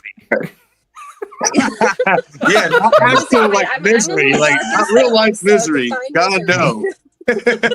But all right, yeah, because the week leading into Bloodlines and stuff, I'm pretty sure you heard me mention it. I'm gonna be covering Hurry Up Tomorrow, starring Jenna Ortega and The Weeknd, and that is supposed to be like Misery meets The Shining meets Possession meets a whole bunch of Whoa. shit. It's supposed to be wild. So leading into that week, we're going to be doing Misery live stream and some others. And if you would like to join for the Misery one, just let me know and I'll send you a link. Yeah, yeah, absolutely. Let me know when it's gonna be, and I'll put it down on my calendar. If I you have guys it have scheduled. something, I have it scheduled for Monday, May 12th at 9 o'clock Eastern time. So I believe it would be 7 your time. okay. I should be free. So yeah, if you guys have something that you want me to come on for, just let me know, and I'll do my best to work my schedule around it that day. All right. Sounds good. We'll keep in touch. So You know where to find me, Luna. yeah, same to you guys. So thank you so much. I am going to head out now, and goodbye to everybody in the chat. Thank you so much for having me. I know everybody's kind of used to seeing me just in the comments, and the kind of teasers of getting me up here. So I bet it was probably a nice surprise for everybody. Yeah. Yeah, It's great. It's absolutely. great having you. Take care. Bye, guys. Enjoy your night, Luna. Take care. Awesome. And then there were three. We are probably going to end the stream pretty soon. Also, I wanted to tell you, it was just announced today, Jasmine Savoy Brown is going to be at Texas Frightmare. Really? Yeah, she just got announced today. Wow. So yeah, I'm gonna see what I can get. And Melissa Barrera's there too. So yeah, I know she's gonna be there. I know Bruce Campbell's gonna be there. I have to look up the entire list, but I knew Melissa's gonna be there. I knew Bruce was gonna be there, and amongst others. I didn't know Jasmine was gonna be able to make it. yeah, she just got announced. It'd be really cool if what's his name comes? Chad. Mason? What's his name? Mason. Mason. Yeah, that would be dope, dude. I'm like, dude, Would be. I got all your drinks tonight. Let's go. Let's just go party. I'll show you around Dallas. Destin going to get him drunk and get him to talk spoilers for Scream 7. I'm like, no, I'm not recording, man. How's your daddy? I liked him with Jerry Maguire. Boys in the Hood and Chill Factor. Oh yeah, he was in Boys in the Hood too. Yeah, Chill Yep. Factor. As good as it gets. Yep. Oh man, that's great. He never should have done radio though. He went too far. Oh with radio. wow, yeah. I forgot about radio, man. I forgot about that. That's what messed his career up, really. Yeah. And that was the whole gag in Tropic Thunder. Whenever they were like, "Hey, you don't ever go." Yeah. You know. Yeah. That's what they were talking about. I still like radio though. It was still a good movie. Yeah, it was a good movie. They were like, look at Tom Hanks. I can't even say the word because I'm afraid to get monetized. Look this way. Think that way. Nah, he won the ping pong champion. You can't be that way. You can't be that way and win the ping-pong champion. Oh man, yo, Got a gold medal. Got to beat the president. You can't do that. Robert Downey Jr. was amazing in that movie, and Tom Cruise. Yeah, dude. I rewatched it recently, dude. It's not. There's something like I do like the movie. There's a pacing issue with that movie. I think there's like a lot of different cuts that I'm like, okay, that doesn't flow into this very well. You're kind of all over the place, and you're kind of like introduced to Tom Hanks and all these other characters. And you're like, who are you, and what are we doing here? It's just kind of like a bunch of scenes just like jumbled together instead of it actually feeling like a flow of a film. Right. A lot of moments, but yeah, it's definitely it's comedy gold though. There's so much comedy gold in there. Fucking Matthew McConaughey. Yeah, dude. You got Danny McBride blowing up shit. Yep. He's like, yeah. I got about 2,000 pounds of shit in your pants. whatever he said. His dad. And then those guys that they were like, you a farmer? And he just started like shooting everybody. Yeah, I'm a lead farmer. I'm a lead farmer, motherfucker. Oh man, good shit. Man, it was a good movie, man. But yeah, this is great. I'm gonna see y'all backstage. Everybody, if you're watching this in replay mode, check out Dom. Great content. He puts out a lot of gaming channels, stuff like you do a lot of hard gaming. You also dabble in some other stuff. Go check him out. I shot him 6 times. You already know who he is. Check him out. He's got a lot of content coming out. I think you did. I know what you did last summer video you just posted. Recently. I did 2 of them over the last few days. And I'm going to be doing some more. But tonight I'm actually going to be working on my Hurry Up Tomorrow trailer breakdown. It's not going to be that much of a breakdown. I'm just going to showcase certain differences compared to the first trailer. And then I'm going to be sharing a theory that I have as to what is going to be happening with our main character in this movie. Nice. Yeah. I still need to cover a little bit of that. I'm kind of behind on stuff, but I'll get to it. Val says, have a great night. Thank you so much for moderating the chat, Val. And Paula, thank you for being here. Everybody else. A troll, thank you for hanging out with us. Matthew, I know you cut out earlier. SpongeBob, and everybody else. Check us out. Go sub to them, and we'll see you tomorrow night, same time, 8 p.m. Central, to watch Final Destination 4. Yeah. We'll see you later, or we'll see you on another time. Peace out. Have a good night, everyone.